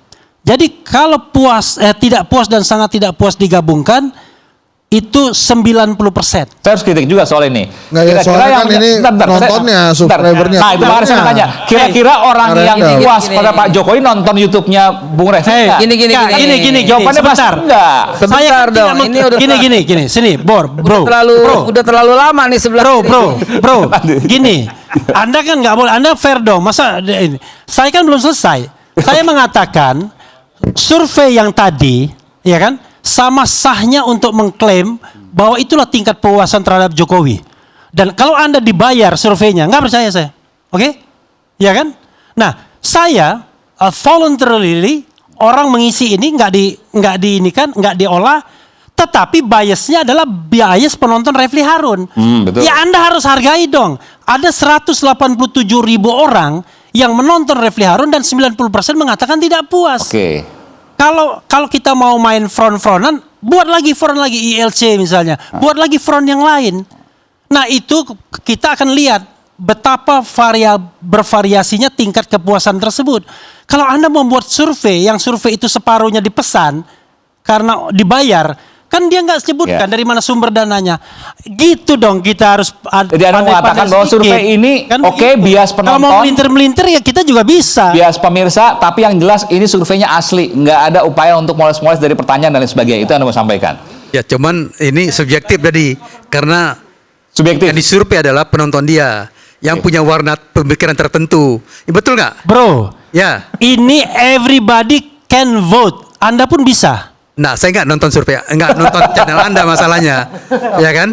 Ininya. Jadi itu ya subjektifnya di situ. Tapi itu hak dia untuk mengatakan begitu. Itu biasnya di situ. Prof Andi, bahwa survei itu benar dan Anda yakin bahwa mayoritas warga Indonesia puas 80% terhadap Pak Jokowi? Saya percaya dengan dan ini survei ini bukan hanya seperti tadi. Dari mana Anda punya kepercayaan itu? Sementara ada bansos yang banyak, misalnya. Ya, ini bukan hanya survei LSDJA. Ada juga survei yang lain yang mengerjakan. Pertanyaan sederhana, dari mana Anda punya dasar seperti itu sementara bansos bertebaran di bawah? Nah, saya kan hanya mengutip ini hasil survei kan. Hasil survei saya kutip sekarang untuk mengatakan tingkat kepuasan itu 80% terhadap Pak Jokowi. Ini survei bukan saya. Saya tidak punya pengalaman untuk survei. Beda dengan Bu Hamsat, ya kan? Tadi kan dia sudah nilai nih. Puas, kemudian masalah apa 1 2 3, lain lagi pendapatnya. Ya kira-kira begitulah ininya. Dan saya kira ya memang kalau memang tidak puas 100% atau tidak puas 90%, udah lama diturunkan Pak Jokowi ini. Demonya udah banyak sekali. Ternyata kan nggak juga terjadi seperti itu. Mungkin Bung Hamsat lah bisa menjelaskan lebih detail soal teknik survei. Oke, nanti giliran Bu Babe Haikal, saya akan berikan kesempatan, selepas jeda kami akan segera kembali.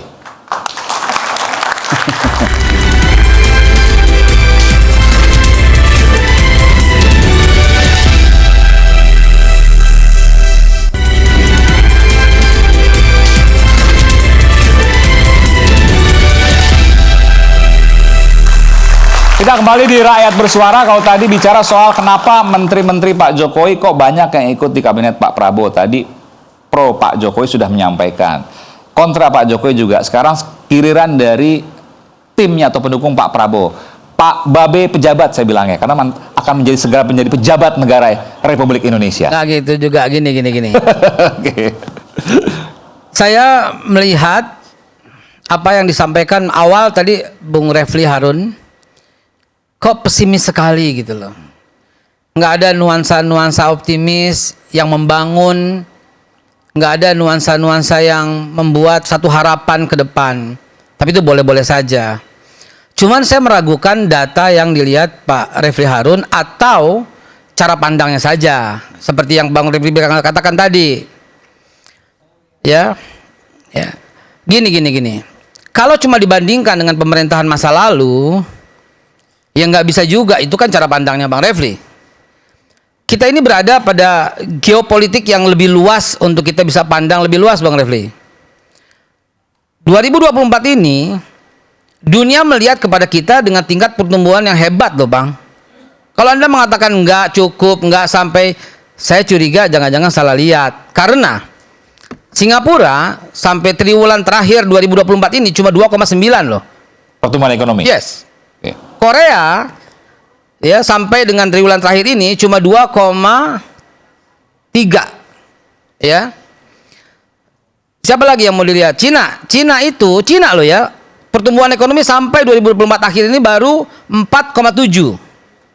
Sementara kita 5,05. Nggak tepuk tangan mahasiswa.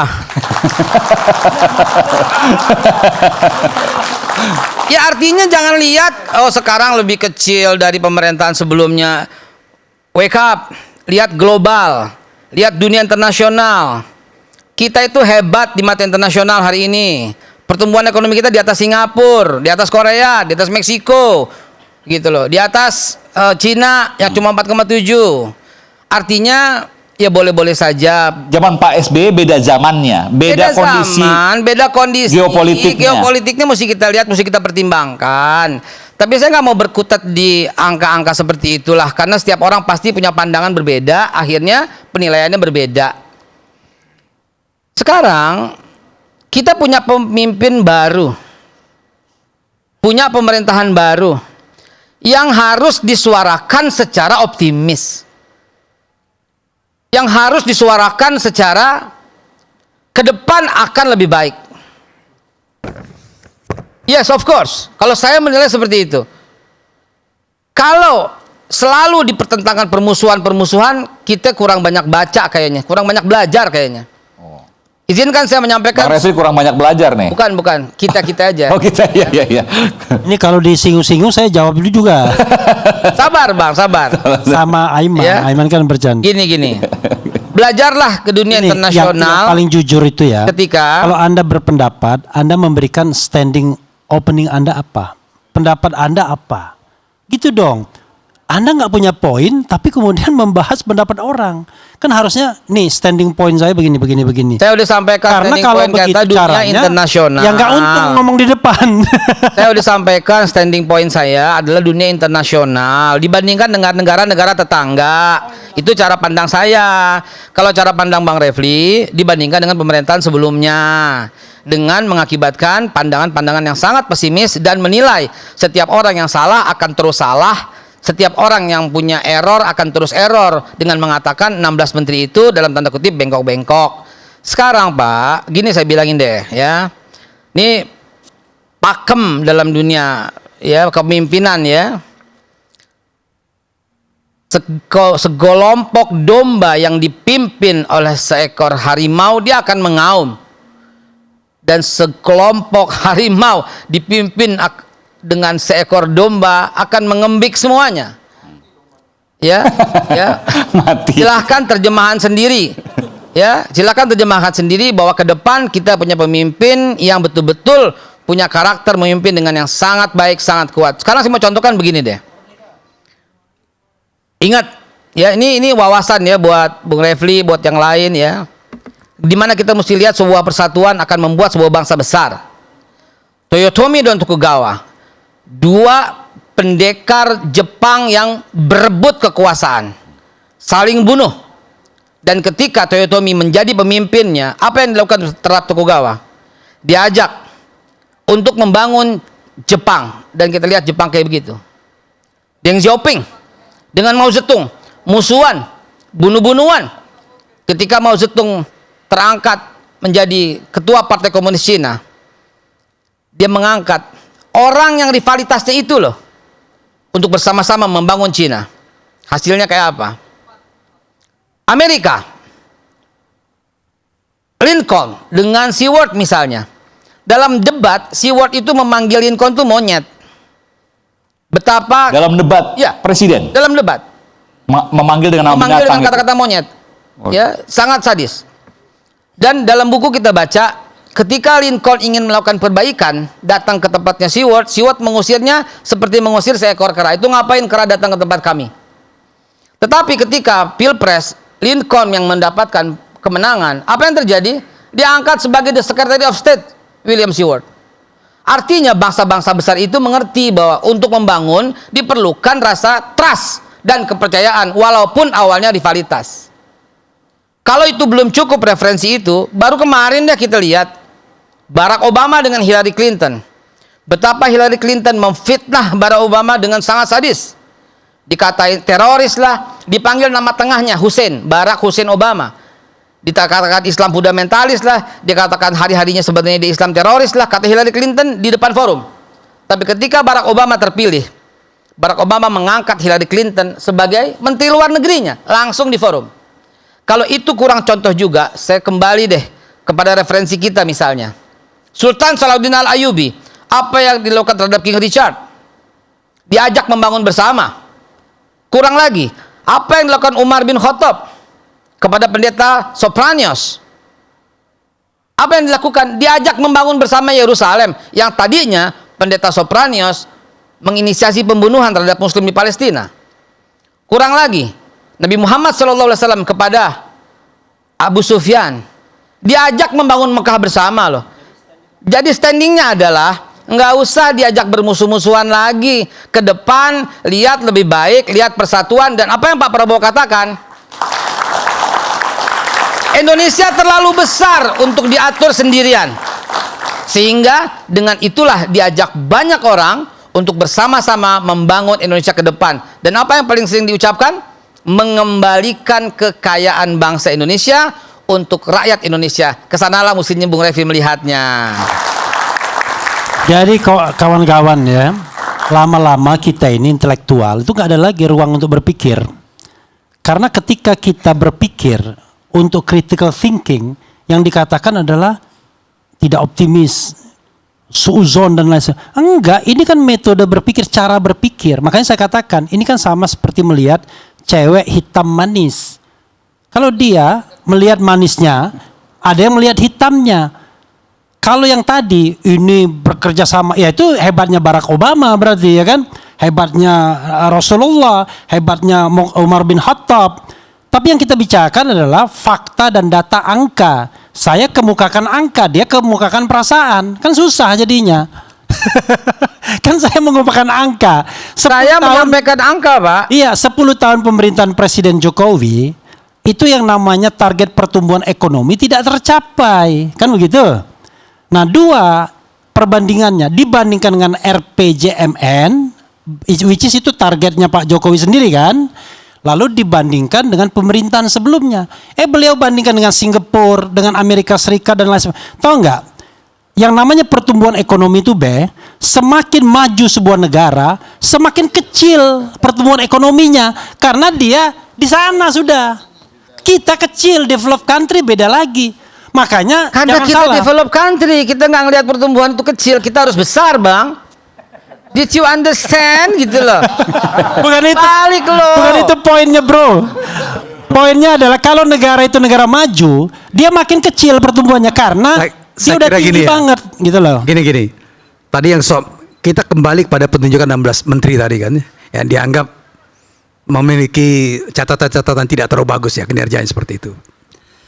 Saya kira ya 16 menteri ini orang-orang profesional ya.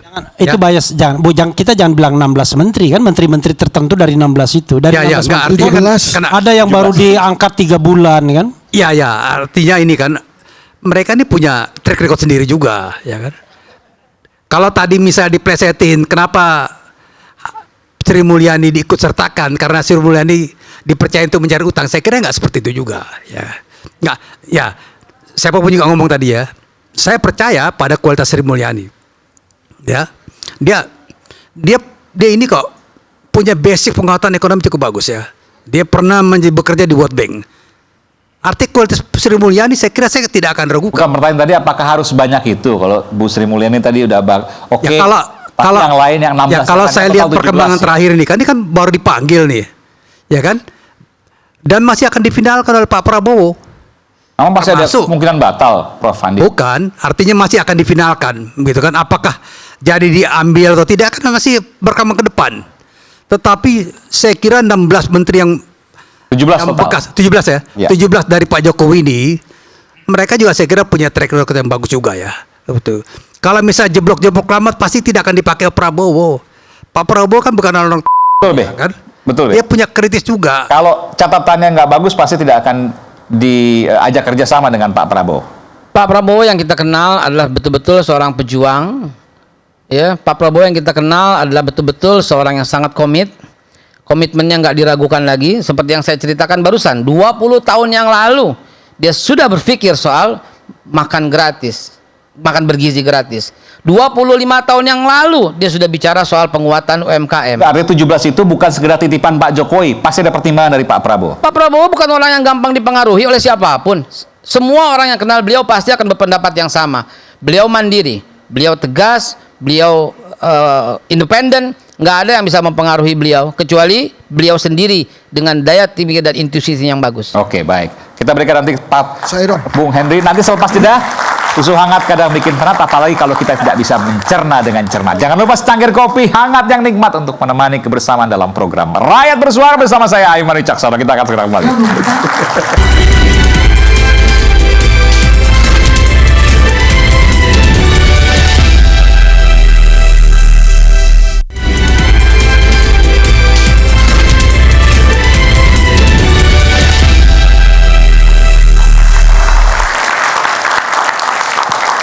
Yang belum dapat kesempatan bicara sebenarnya Bung Boni Hargen. Tapi sebelum ke Bung Boni, tadi saya janji dulu ke Bung Henry Satrio, Bung Hensat. Silakan Bung Hensat. Bukan pertanyaannya dulu saya ditanya. Oh, oke. Kalian mau menanggapi. Tadi soalnya sering nimpalin. Oh enggak, kalau menanggapi. Jadi gini, saya mau tanya soal ini dulu deh. Menteri aja. 17 menteri Pak Jokowi diambil oleh Pak Prabowo. Apakah itu jalan tengah antara Jokowi dan Prabowo atau memang Pak Prabowo butuh 17 orang itu? Pertanyaan sederhana. Sekarang butuh Pak Prabowo terhadap 17 menteri itu. Kenapa? Supaya terlihat kompak kan dengan Pak Jokowi. Kan berapa lama katanya? Nah, kalau berapa lamanya kan Babe Haikal lebih paham itu. Tapi benar, ini pertanyaan penting loh. Ya, artinya jangan-jangan ada reshuffle di waktu yang dekat. Mungkin itu. Ini kita belum bicara pelantikan, udah bicara reshuffle. Kalau itu kan terserah Pak Prabowo. Ciko nih. Tapi kan Pak Prabowo pasti punya indikator kan. Yeah. Kalau memang tidak cocok, ya sudah diganti saja. Tapi menurut saya begini, Pak Prabowo ingin membuat jalan tengah yang enak lah. Setelah pertemuan dengan Pak Jokowi beberapa kali, mungkin Pak Jokowi juga membicarakan hal-hal tentang menteri ini. Kan biasanya Pak Jokowi itu ciri khasnya, Bapak percaya deh sama saya, kira-kira gitulah.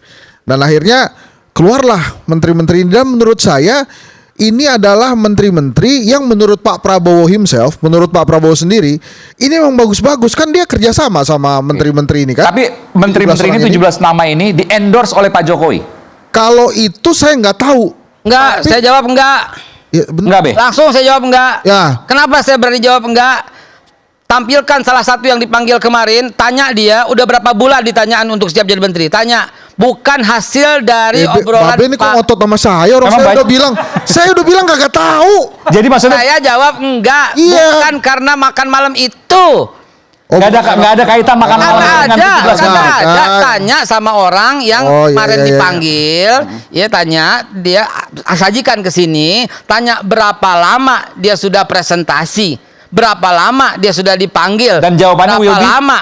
Udah ya lama, berapa bulan yang lalu lah. Ya udah lama kan berarti. Hasil dari obrolan antara Pak Jokowi dengan Pak Prabowo. Nah itu udah jelas tuh. Keluarlah 17. Bukan. Jadi bukan semalam di endorse-nya, bukan pas di Solo itu, tapi sudah lama. Gitu kan? Itu kan itu tadi bilangnya. No. Oh enggak, bukan nih. Jangan dia. Enggak, karena saya pikir. Ini dalam sisi komunikasi ini berbahaya ini ya. Very dangerous itu ya.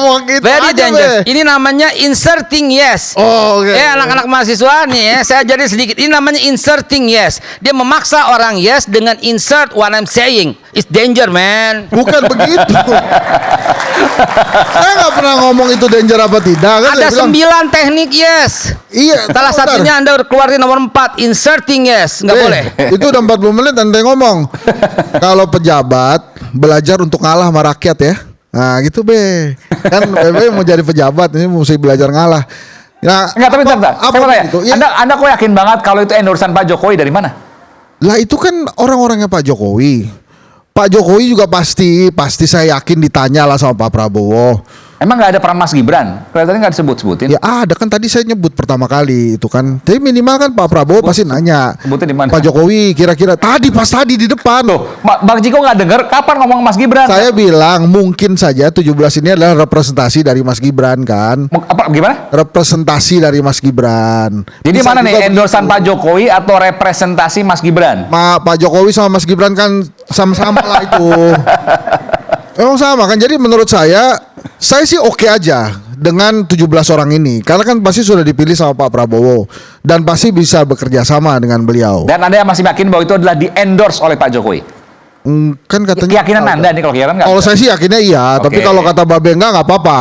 Oke. Ya dan juga nggak apa-apa juga di endorse Pak Jokowi kan juga Pak Prabowo kan temanya adalah keberlanjutan. Jadi kalau kemudian Pak Jokowi ingin ada beberapa orang yang melanjutkan, menurut saya juga oke aja. Toh Pak Prabowo juga punya saying terakhir kan, finalnya kan ada di Pak Prabowo. Jadi selama Pak Prabowo oke, dan oke. Jadi kita tidak perlu lagi membahas apakah ini endorsan Pak Jokowi atau tidak. Yang jelas sudah dipilih oleh Pak Prabowo, tinggal dilantik. Tapi kan ini totalnya banyak ya. Nggak masalah dong kalau seandainya endorsan Pak Jokowi dan kemudian Pak Prabowo sebenarnya nggak mau, tapi kemudian terpaksa, kan masalah. Ya kan selama ini kan kita lihat dia nggak ada omongan nggak mau, dia mau aja. Buktinya dia oke-oke aja tuh. Karena setiap Pak kali. Prabowo kan berpikir, ini yang selalu sampaikan kan, Pak Jokowi sampai hari ini masih komandannya Pak Prabowo kan Ya, gitu. kenapa Pak kan Prabowo prajurit saya sejati. belain? Ya kan gue mesti belain Prabowo nih kan, lu bilang kan endorsan Pak Jokowi. Kalau menurut saya sih nggak apa-apa, udah mau di endorse sama Pak Jokowi kek, mau enggak kek, mau di endorse Mas Gibran kek, itu orang-orang udah dipanggil. Udah tinggal kita tungguin aja nih orang bisa kerja apa enggak. Kan ada yang diganti tuh ya. Misalnya Budi Ari, saya juga yakin nggak akan di Menkominfo lagi tuh. Mungkin akan pindah ya tempatnya. Terus kemudian Pak Pratik juga mungkin juga pindah juga gitu. Yang jelas orang-orang ini sudah dipanggil Pak Prabowo dan harus siap bekerja sama dengan Pak Prabowo. Tadi pertanyaannya Bung Ciko. Masalah kemudian nanti berapa lama? Ya mau nanya itu kan. Masalah itu mau berapa lama ya Pak Prabowo yang tentukan. Kalau kemudian dia lihat, wah ini menteri-menteri ini nggak oke nih, diganti ya diganti aja. Bahkan kan pertanyaan kita, ini mau sampai berapa lama ada 100-an lebih menteri? Ya kan? Apakah nanti akan dikurangi nih menteri-menterinya atau tetap 100-an ini? Bang Aiman pernah ngebayangin nggak ada 108 menteri diundang rapat kabinet pagi-pagi bareng-bareng, macet Jakarta. Nggak ada Itu 108. forridernya aja udah panjang. Babe kan pakai forrider tuh. Forrider terus ada mobil Babe macet tuh. Nah, sebenarnya begini kan, banyak pertanyaan nih kita dengan Pak Prabowo. Jadi yang pertama adalah saya sih memberikan kesempatan kepada Pak Prabowo, silakan aja. Anda mau mimpin pemerintahan, mau pakai menteri banyak-banyak, oke. Tapi catatannya kalau ada menteri yang nggak oke, mestinya langsung diganti. Kan janjinya tuh banyak, dan yang saya yakin banget nih, Pak Prabowo pasti ingin membuktikan ke rakyat Indonesia, kalian itu mestinya pilih saya 10 tahun yang lalu. Jangan sekarang. 10 tahun yang lalu pasti Indonesia lebih baik. Kan pasti ada keinginan untuk itu tuh Pak Prabowo ya. Dan sekarang kan akhirnya dia berhasil menjadi presiden, pasti dia ingin Pak Prabowo akan menunjukkan bahwa saya ini sesungguhnya layak, bukan hanya sekarang, dari sebelumnya. Dan Pak Prabowo akan membuktikan itu. Ya, sepakat. Ya nggak? Kan kalau gitu kan jadi nggak akan dulu mungkin Babe udah jadi ya. pejabat, bukan sekarang. Iya. Ya, Be, tapi soal berapa lama tadi itu penting pertanyaan Bung Ciko. Babe bisa jawab. Setahun Nggak, gini, lebih nggak Be? Bukan soal itunya. Itu betul-betul haknya di Pak Prabowo. Cuman saya meluruskan, tidak 108 menteri. Nak, jangan ya nak. Tidak 108 ya. Lihatlah, udah tahu lah. Dia juga tahu berapa. Kan 46 kabarnya. Mungkin salah sebut kali. 46 menteri. Terus ada 48 kalau nggak salah. Wamen 56. Ya, ada menteri, ada wamen, Ada kepala badan. ada Banyak kepala. Be, bener itu. Nggak usah rapat semua, jangan dibayangin kemacetan 108. Enggak, bukan mau saya ngebayangin nih. Saya ngajak warga Jakarta nih, kalau kemudian Pak Prabowo, ayo kita rapat kabinet jam 9 pagi. Keluar bareng kan sama forridernya. pusing itu warga Jakarta tuh. Ya dia keluar lagi, belum gitu kan. Ya ada lagi, plup lagi. Jadi menurut saya pesan sama Pak Prabowo nanti kalau misalnya mau rapat kabinet itu bisa lawan arus saja, misalnya di Hambalang atau di Istana Bogor gitu kan lawan arus tuh. Jangan di Istana Negara tuh macet juga 108 orang men. Baik. Momone silakan Momone. Tadi apa yang disampaikan kita bicara soal survei, bicara soal titipan alias endorsan ya, bicara juga soal belum pelantikan, udah bicara soal kapan sampai kapan. Itu kan ada pertanyaan-pertanyaan yang mungkin ada di benak publik Indonesia saat ini. Menurut Anda gimana? Ya, saya kembali ke standing point saya di awal bahwa saya optimis dengan pemerintahan ini. Kenapa? Pak Prabowo yang saya kenal baik dari masa lalu, saya pernah makan siang, kami ngobrol. Bahkan 2009 saya sempat diminta untuk menulis nama-nama yang layak jadi wakil presiden Pak Prabowo di 2014. Sebelum akhirnya di tengah jalan ternyata bisa kongsi dengan Pak Jokowi dan Pak Jokowi maju sendiri. Ya artinya dari pengalaman pribadi ini Pak Prabowo yang saya kenal memang sosok yang negarawan, sangat kerakyatan, jiwanya sosial, dia tidak tahan dari orang susah. Bang, tapi udah nggak ada pemanggilan lagi, Bang, nggak usah muji-muji. Bukan, saya mengatakan sejarah, jadi tidak untuk dipanggil Bro Aiman.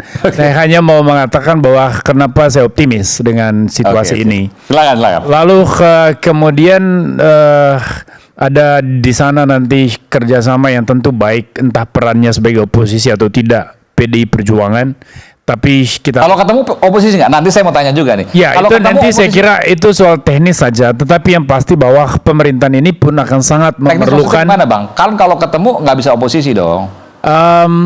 Pemerintahan ini akan sangat membutuhkan sosok seorang Ibu Mega dan PD Perjuangan. Karena ini kan partai yang salah satu pilar utama dari nasionalisme dan perjuangannya. Sebelum saya lanjut pada Anda, saya ingin tanya ke Bung Ciko. Bung Ciko, kalau ketemu sebelum pelantikan artinya PDIP nggak akan oposisi juga di pemerintahan ini? Nggak gitu juga. Nggak gitu juga? Ada hubungannya.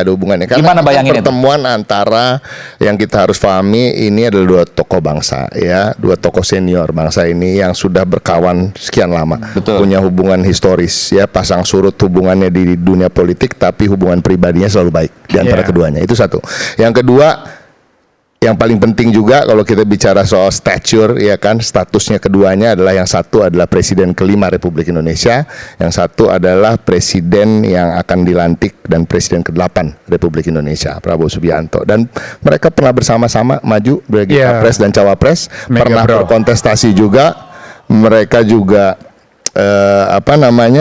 punya hubungan yang baik tadi, dan terkait dengan kepulangan dari Pak Prabowo dari luar negeri itu juga ada dikaitkan dengan asistensi dari Ibu Mega dan almarhum Taufik Kemas dan lain-lain, punya pasang surut sejak Orde Baru, ya kan, kemudian di masa reformasi juga begitu. Tapi pada prinsipnya gini, apa yang akan dibicarakan nomor satu adalah Ibu Mega tentunya akan bertanya terkait visi misi ke depan, terkait pandangan Pak Prabowo dengan posisi tawar Indonesia di dunia internasional. Oke, tapi gini, dengan kalau situasi ini saya lanjut ya, Bang. Ini kemudian ada banyak pertanyaan juga. Kalau ketemu lalu kemudian katakanlah ada PDIP yang kemudian masuk ke dalam kabinet, kita nggak tahu karena masih pengumuman 21 pelantikan 21 Oktober, masih ada waktu. Artinya kan tidak akan mungkin juga masuk ke dalam oposisi. Kita memang orang bilang di demokrasi di Indonesia tidak mengenal oposisi dan koalisi, begitu kan? Tidak mengenal oposisi, yang mengenal adalah bersama atau di luar pemerintahan kan gitu. Tapi tetap aja kan praktiknya seperti oposisi. Artinya kalau PDIP bergabung dan ada jatah untuk PDIP, tidak akan ada oposisi. Bayangannya kan seperti itu. Ya bayangannya kan seperti itu, ya betul. Tapi kan kita kan belum tahu apa yang akan, tadi yang saya sampaikan. Dan makanya saya menyampaikan apa agenda-agenda yang akan didiskusikan. Dan saya rasa Ibu Megawati Soekarno Putri juga bukan tipe-tipe yang akan membicarakan soal teknis jabatan substansial seperti 1, 2 menteri, 3 menteri, jabatan apa dan lain-lain. Satu hal ya yang harus diingat, PDI Perjuangan tidak pernah menjodoh-jodohkan diri. Kita paham betul bahwa kita kemarin berseberangan dalam berkontestasi dan kita memberikan ruang ruang seluas-luasnya bagi presiden terpilih untuk menjalankan haknya sebagai presiden terpilih, hak prerogatif untuk mengangkat menteri, menunjuk menteri, dan memberhentikan menteri. Tetapi kesamaan paradigma Ibu Mega dengan Pak Prabowo itu menjadi dasar mereka akan saling membutuhkan. Itu kan poin saya sebetulnya. Nah, saya mau bilang begini, Mas Aiman, bahwa lepas dari urusan teknis soal politik kekuasaan inilah, saya kira tidak terlalu penting. Yang paling penting adalah di mana situasi Indonesia hari ini di tengah lingkungan global dan apa yang akan terjadi ke depan. Dalam konteks ini kita akan membaca konsensus politik yang mau dibangun ini apakah relevan atau tidak. Ya, pertama bahwa merangkul semua, konsensus merangkul semua golongan. Bukan merangkul semua. Nanti kita lihat bahwa situasi global kan tidak stabil. Kita masih melihat perang Ukraina, Rusia, dan Gaza terus berdarah-darah, bergejolak. Saya kira semua akan berdampak, entah secara ekonomi, politik, keamanan terhadap Indonesia sebagai satu sistem politik. Nah, ini semua harus kita hadapi. Maka dalam hal ini tentu saja pemerintahan baru harus mempersiapkan kuda-kuda yang kuat. Untuk itu konsolidasi ke dalam itu kan diperlukan. Dalam konteks ini kabinetnya segemuk apapun saya kira sangat relevan karena situasinya memang sangat rumit. Sangat relevan. Sangat relevan karena kabinet situasinya kompleks dan negara yang besar ini tentu saja membutuhkan Bukankah kemudian kritika ketika ada banyak kementerian maka akan ada banyak kos, biaya yang keluar? Itu teknis konsekuensi dari sebuah obsesi untuk membangun. Dibanding dengan manfaatnya, Anda menilai bahwa lebih besar manfaat? Soal itu atau tidak, itu kan masih ada di masa depan. Kita belum bisa memastikan. Coba kita kembali ke teori dasar misalnya fisika kuantum Schrödinger. Kita masih ingat bahwa realitas itu harus selalu dilihat dalam superposisi kan Mas Eman. Jadi dalam yang namanya Schrödinger's Cats eksperimen itu adik-adik mahasiswa, Schrödinger masukin kucing ke dalam kotak, di sana ada racun, lalu dia tutup. Pertanyaannya adalah apakah kucing itu mati atau hidup? Serentak di saat yang sama realitasnya dua, kucing itu mati dan kucing itu hidup. Bagaimana kita bisa memastikan? Kita hanya bisa memastikan dari satu sudut pandang ketika kita buka kotak itu. Bisa lihat kucingnya hidup atau mati. Tetapi bahwa realitas itu selalu ada pada superposisi kan. Mohon ini dimengerti lebih jauh. Nah, saya ngomong ini sebetulnya karena kemudian kita bicara soal apakah secara domestik kita sudah punya kekuatan yang terkonsolidasi untuk menghadapi segala macam bentuk masalah Anda nanti yang dihadapi oleh bangsa ini jauh lebih besar ketimbang yang sebelumnya. Exactly, karena dari luar negeri nanti. Exactly, karena dinamika ini ke depan kita tidak hanya bicara soal bagaimana merespons ancaman dari luar dan juga dari dalam, tapi bagaimana kita bisa memperkuat posisi kita untuk bersaing dengan negara-negara lain yang lebih maju. Dan itulah kemudian merangkul itu menjadi penting. Dalam konteks ini mengumpulkan bibit-bibit yang unggul, pemikiran-pemikiran yang cerdas itu adalah satu langkah untuk mempersiapkan pemerintahan ini bisa mewujudkan segala macam mimpi, visi, misinya ke depan. Saya kira itu. Nah, sekarang kalau kita bicara ke dalam kan agak sedikit rumit, bukan sedikit lagi ya. Ada kotak Pandora besar Mas Eman.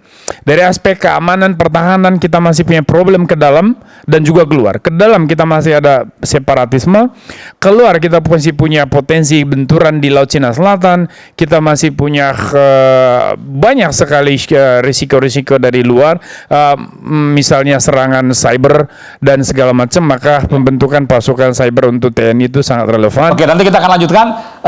Saya akan berikan kesempatan lagi nanti kepada Bung Boni pada tahap akhir. Kita akan kembali saat lagi, pemirsa. Tetaplah bersama kami di Rakyat Bersuara.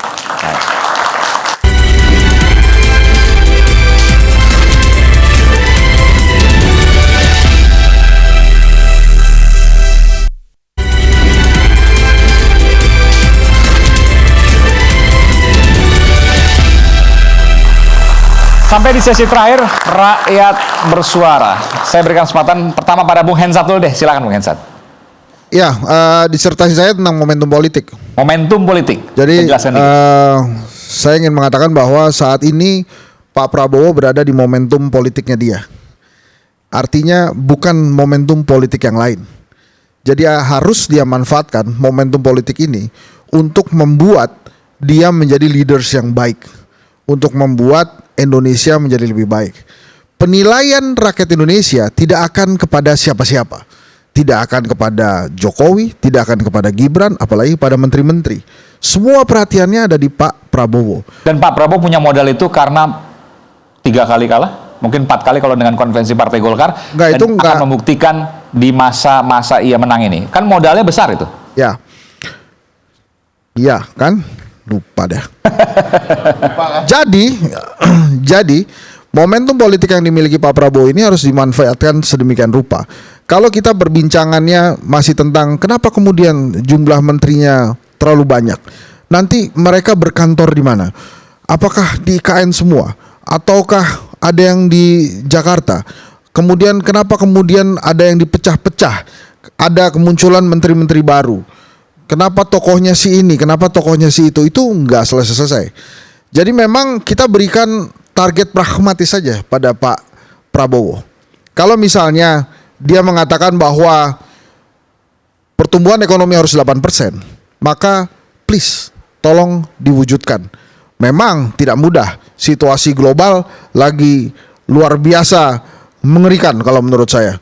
Ada serangan-serangan rudal mana-mana, bahkan pasukan perdamaian dunia aja diserang. Tidak baik-baik saja dunia. Geopolitiknya tidak baik-baik saja, tapi Pak Prabowo berani menetapkan pertumbuhan ekonomi 8%, itu tolong diwujudkan. Yang kedua kemudian, dia ingin masyarakat Indonesia ini sehat-sehat, lebih sejahtera, dan Indonesia menjadi macan Asia. Itu juga tolong diwujudkan. Bila kemudian tidak mampu untuk mewujudkannya, usaha terus saja sampai bisa. Tapi jangan pakai pencitraan. Ajarkanlah rakyat Indonesia kondisi yang sesungguhnya, bukan kondisi yang artifisial. Saya percaya Pak Prabowo bisa. Kira-kira demikian. Ya kan. Oke, silakan sekaligus closing statement ya, Bung Boni. Masuk daftar 50 tokoh Muslim yang berpengaruh di dunia terbaru. Saya kira artinya bahwa Pak Prabowo ini seorang global leader. Dia punya reputasi di situ dan diakui oleh dunia internasional. Ini satu harapan buat kita bahwa Indonesia akan betul-betul diperhitungkan di kancah global maupun regional. Jadi kalau mau bilang jadi macan Asia, ya saya kira potensi itu besar. Tinggal nanti ke dalam, apakah orang-orang dan infrastruktur yang ada siap untuk menopang mimpi itu. Dan jawabannya kira-kira? Saya percaya itu, karena terlalu banyak talenta. Tetapi koreksi-koreksi di beberapa hal yang sangat strategis itu penting. Saya ambil contoh. Sebelum saya ke sini, saya nonton satu konten soal pendidikan. Ternyata masih ada SMP atau SMA di Jawa Barat, termasuk Jakarta, yang bahkan tidak tahu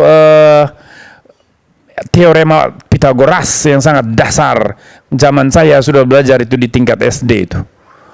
Terus kemudian apalagi kalau bicara soal deret Fibonacci misalnya, itu tidak mungkin dia mengerti. Atau golden ratio 1,6 atau nilai pi itu 27 itu. Agak rumit tuh. Artinya bahwa dunia pendidikan kita dengan kurikulum merdeka ini betul-betul anak-anak itu dimerdekakan dari segala macam tanggung jawab berpikir.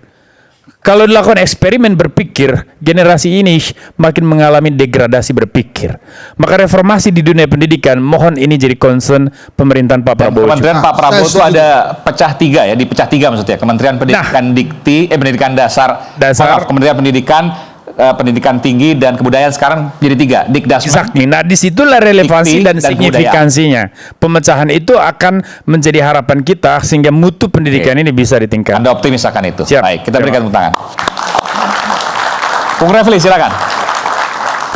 Kita ini kadang-kadang optimis boleh ya, tapi kan harus diletakkan pada modal kita apa hari ini kan. Pemimpin ini bukan Raja Midas yang langsung berubah gitu ya. Sebelum pemerintahan sekarang sudah berlalu pemerintahan sebelumnya. Dan ketika pemerintahan baru itu muncul, kita selalu mengatakan hal yang sama kan. Optimisme kan, 10 tahun yang lalu begitu dan lain sebagainya. Tapi hasilnya ya mediocre saja sesungguhnya. Ketika tahun 2014 harapan itu bernama Jokowi, saya tulis di Detikcom. Saya bilang ya, ketika pemerintahan yang baru itu selalu membuncah harapan, optimisme dan lain sebagainya. Tapi nanti kita akan realistis sendiri. He is still human, dia manusia juga ternyata, ya kan? Yang bisa capek, yang bisa marah, yang bisa putus asa dan lain sebagainya. Tetapi paling tidak, pemimpin itu harus pada directionnya, right direction.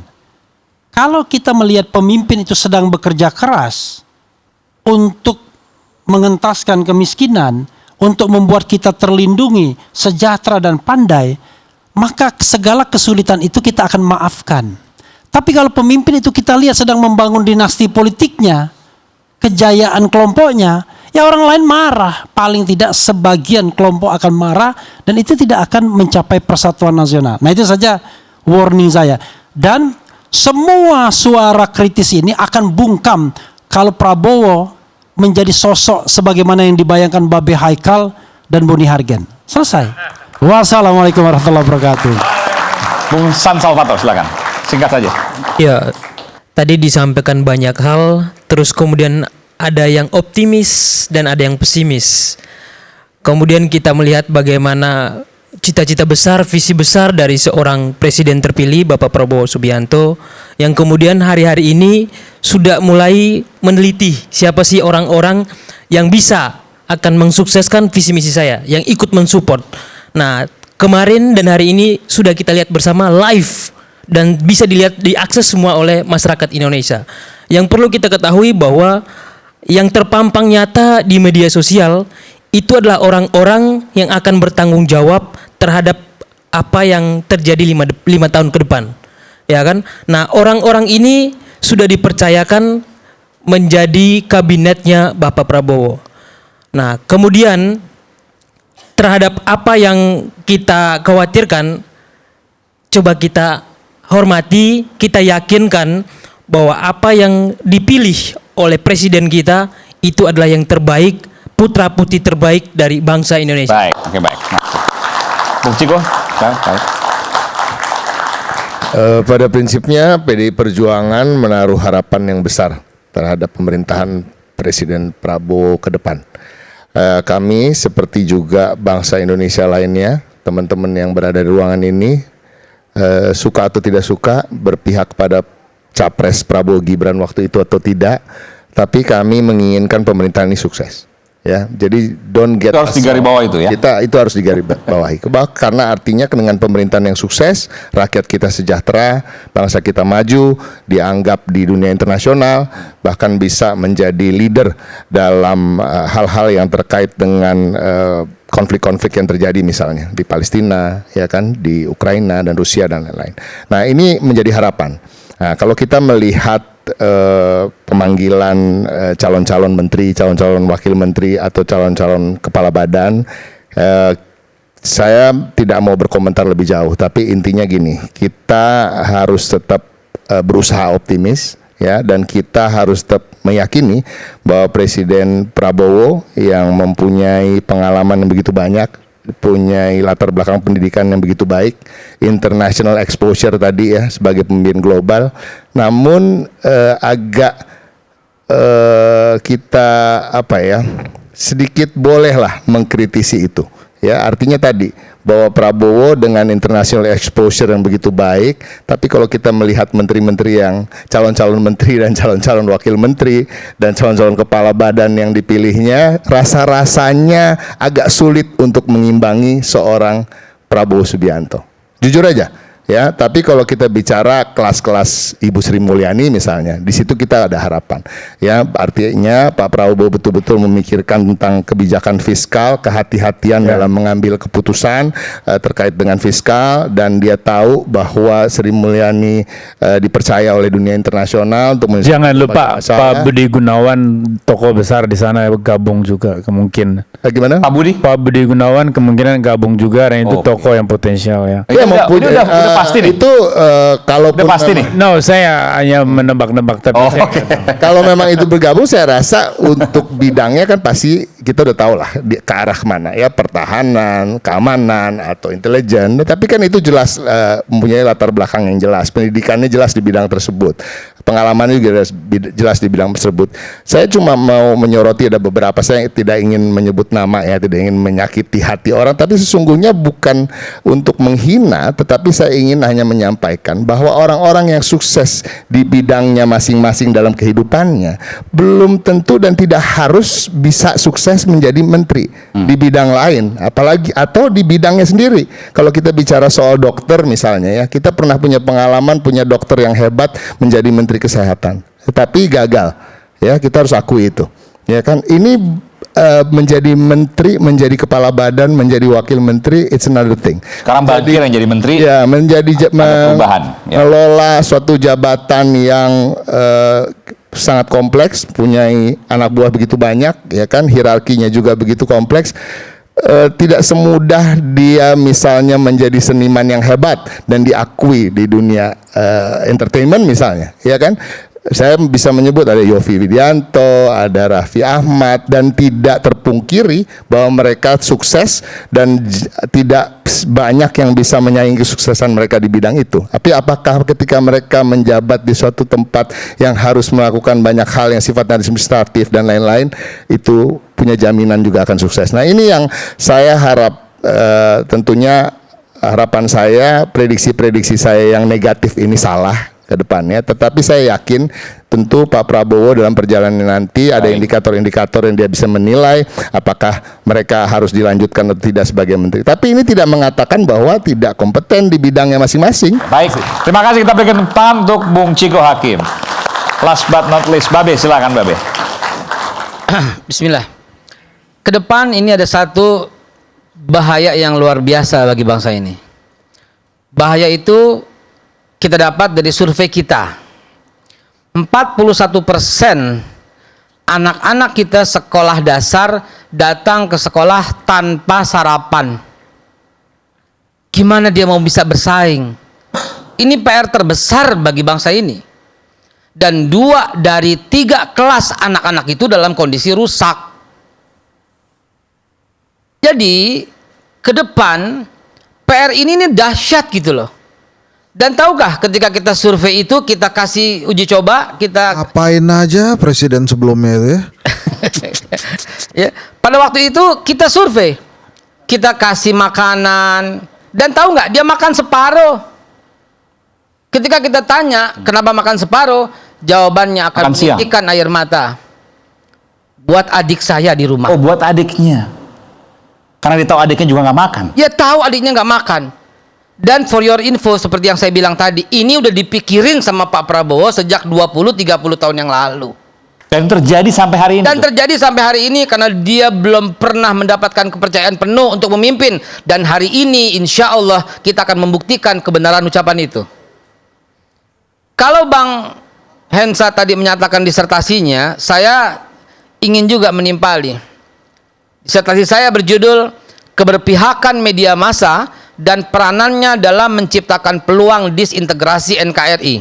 Saya ulangi nih ya, keberpihakan media massa dan peranannya dalam menciptakan peluang disintegrasi NKRI. Sehingga kalau media massa selalu berpihak kepada A atau B, maka ini sangat berbahaya untuk menciptakan peluang disintegrasi NKRI. Media massa dahulu adanya TVRI, lalu kemudian timbul RCTI, SCTV, dan Antv dan TV One. TPI, sorry. Dan kemudian media massa berkembang terus sampai sekarang dan banyak. Dan dahsyatnya lagi, media massa itu berkembang terus. Berkembang dengan media massa yang bernama Refli Harun. Televisi sendiri. YouTube maksudnya. YouTube maksudnya. Ya, yang bikin survei tadi. Ya. Dan kemudian ada lagi media massa yang kalau kita sebutkan karena satu kita sebut, yang lain juga sebut. Ada media massa bernama Najwa, ada media massa bernama Dedi, ada media massa dan seterusnya. Kalau ini tidak bijak-bijak melihat, maka sangat berbahaya terhadap NKRI. Akan menciptakan peluang disintegrasi NKRI. Maksud Babe ini media sosial. Kalau media massa kan cenderung ke media mainstream, media tradisional. Ya. TV, radio yang hari ini terdaftar. sudah tidak ada batasan itu, Bang Aiman. Kita bisa semua lihat di handphone. Ya. Dan apresiasi saya. Yang dikhawatirkan maksudnya media sosial, yang dikhawatirkan ini ya. Ya, karena semua orang melihat. Kalau dulu kan cuma media massa. Ya. Kan dulu kan saya kan tahun 90-an ya, tahun 90-an. Nah, sekarang kan udah begini. Ya. Sehingga semua orang bisa menganggap handphone itu Nggak, coba kalau Babe Jadi bilang gimana, media kan massa harus seragam atau gimana? Bentar, kalau Babe bilang media massa disintegrasi, kami juga deg-degan nih gitu kan, karena Nggak, gini, keberpihakan. Disintegrasi, Sebentar, itu bukan sebentar, media sebentar. sosial, masih diluruskan ini. Keberpihakan, dulu saya pernah tulis keberpihakan media massa dan peranannya dalam menciptakan peluang disintegrasi NKRI. Oke. Studi kasusnya adalah terjadi kerusuhan di Ambon. Oke, itu, Gitu loh. ya. Media massa X ketika ada satu, misalnya saya suka harus sebut ya, media massa X yang berpihak kepada agama tertentu, ketika ada satu ibadah rusak, itu blow up-nya tuh gila-gilaan. Ya. Sementara yang lain juga begitu. Akibatnya apa? Terjadilah sampai merembet, dan alhamdulillah pada waktu itu kita bisa stop itu. Baik, dan dari situ kemudian muncul peace journalism atau jurnalisme damai yang kemudian diaplikasikan ke dalam setiap jurnalis pada saat itu hingga sampai saat ini. Hingga sampai saat ini. Kecuali media sosial ya, media sosial dan memang saya terlepas dari itu. mengapresiasi kepada Bung Aiman Wicaksono dengan rakyat bersuaranya sanggup menyajikan ini, selalu di-ending dengan suasana yang damai walaupun kita tengah bersekutu gitu ya. Dan inilah ya. Iya. Tidak bersekutu. Kita tidak bersekutu ya, berseteru ya. Oke. Nggak apa-apa, pejabat boleh pejabat. Dan akhirnya yang seperti inilah yang mesti kita langgengkan. Kita bebas bersuara, rakyat bersuara, tapi selalu berada dalam suasana damai, dan ujungnya harus tidak boleh ada sedikit pun peluang disintegrasi NKRI. Oke, baik, terima kasih. Baik, terima kasih para narasumber istimewa kami malam ini. Dan sesuai Undang-Undang 45, Undang-Undang Dasar 45, di 20 Oktober Sumpah Jabatan Presiden dan Wakil Presiden dibacakan di Gedung DPR MPR RI. Prabowo Subianto akan menjadi Presiden ke-8 Republik Indonesia, memimpin negeri dengan populasi lebih dari 280 juta rakyat, dengan demografi dan tantangan yang sama sekali bukan hal ringan. Rakyat bersuara akan terus mengawal demokrasi, tapi tidak juga terlalu dini untuk mengucapkan selamat Prabowo Subianto dan Gibran Raka Buming Raka untuk memimpin negeri.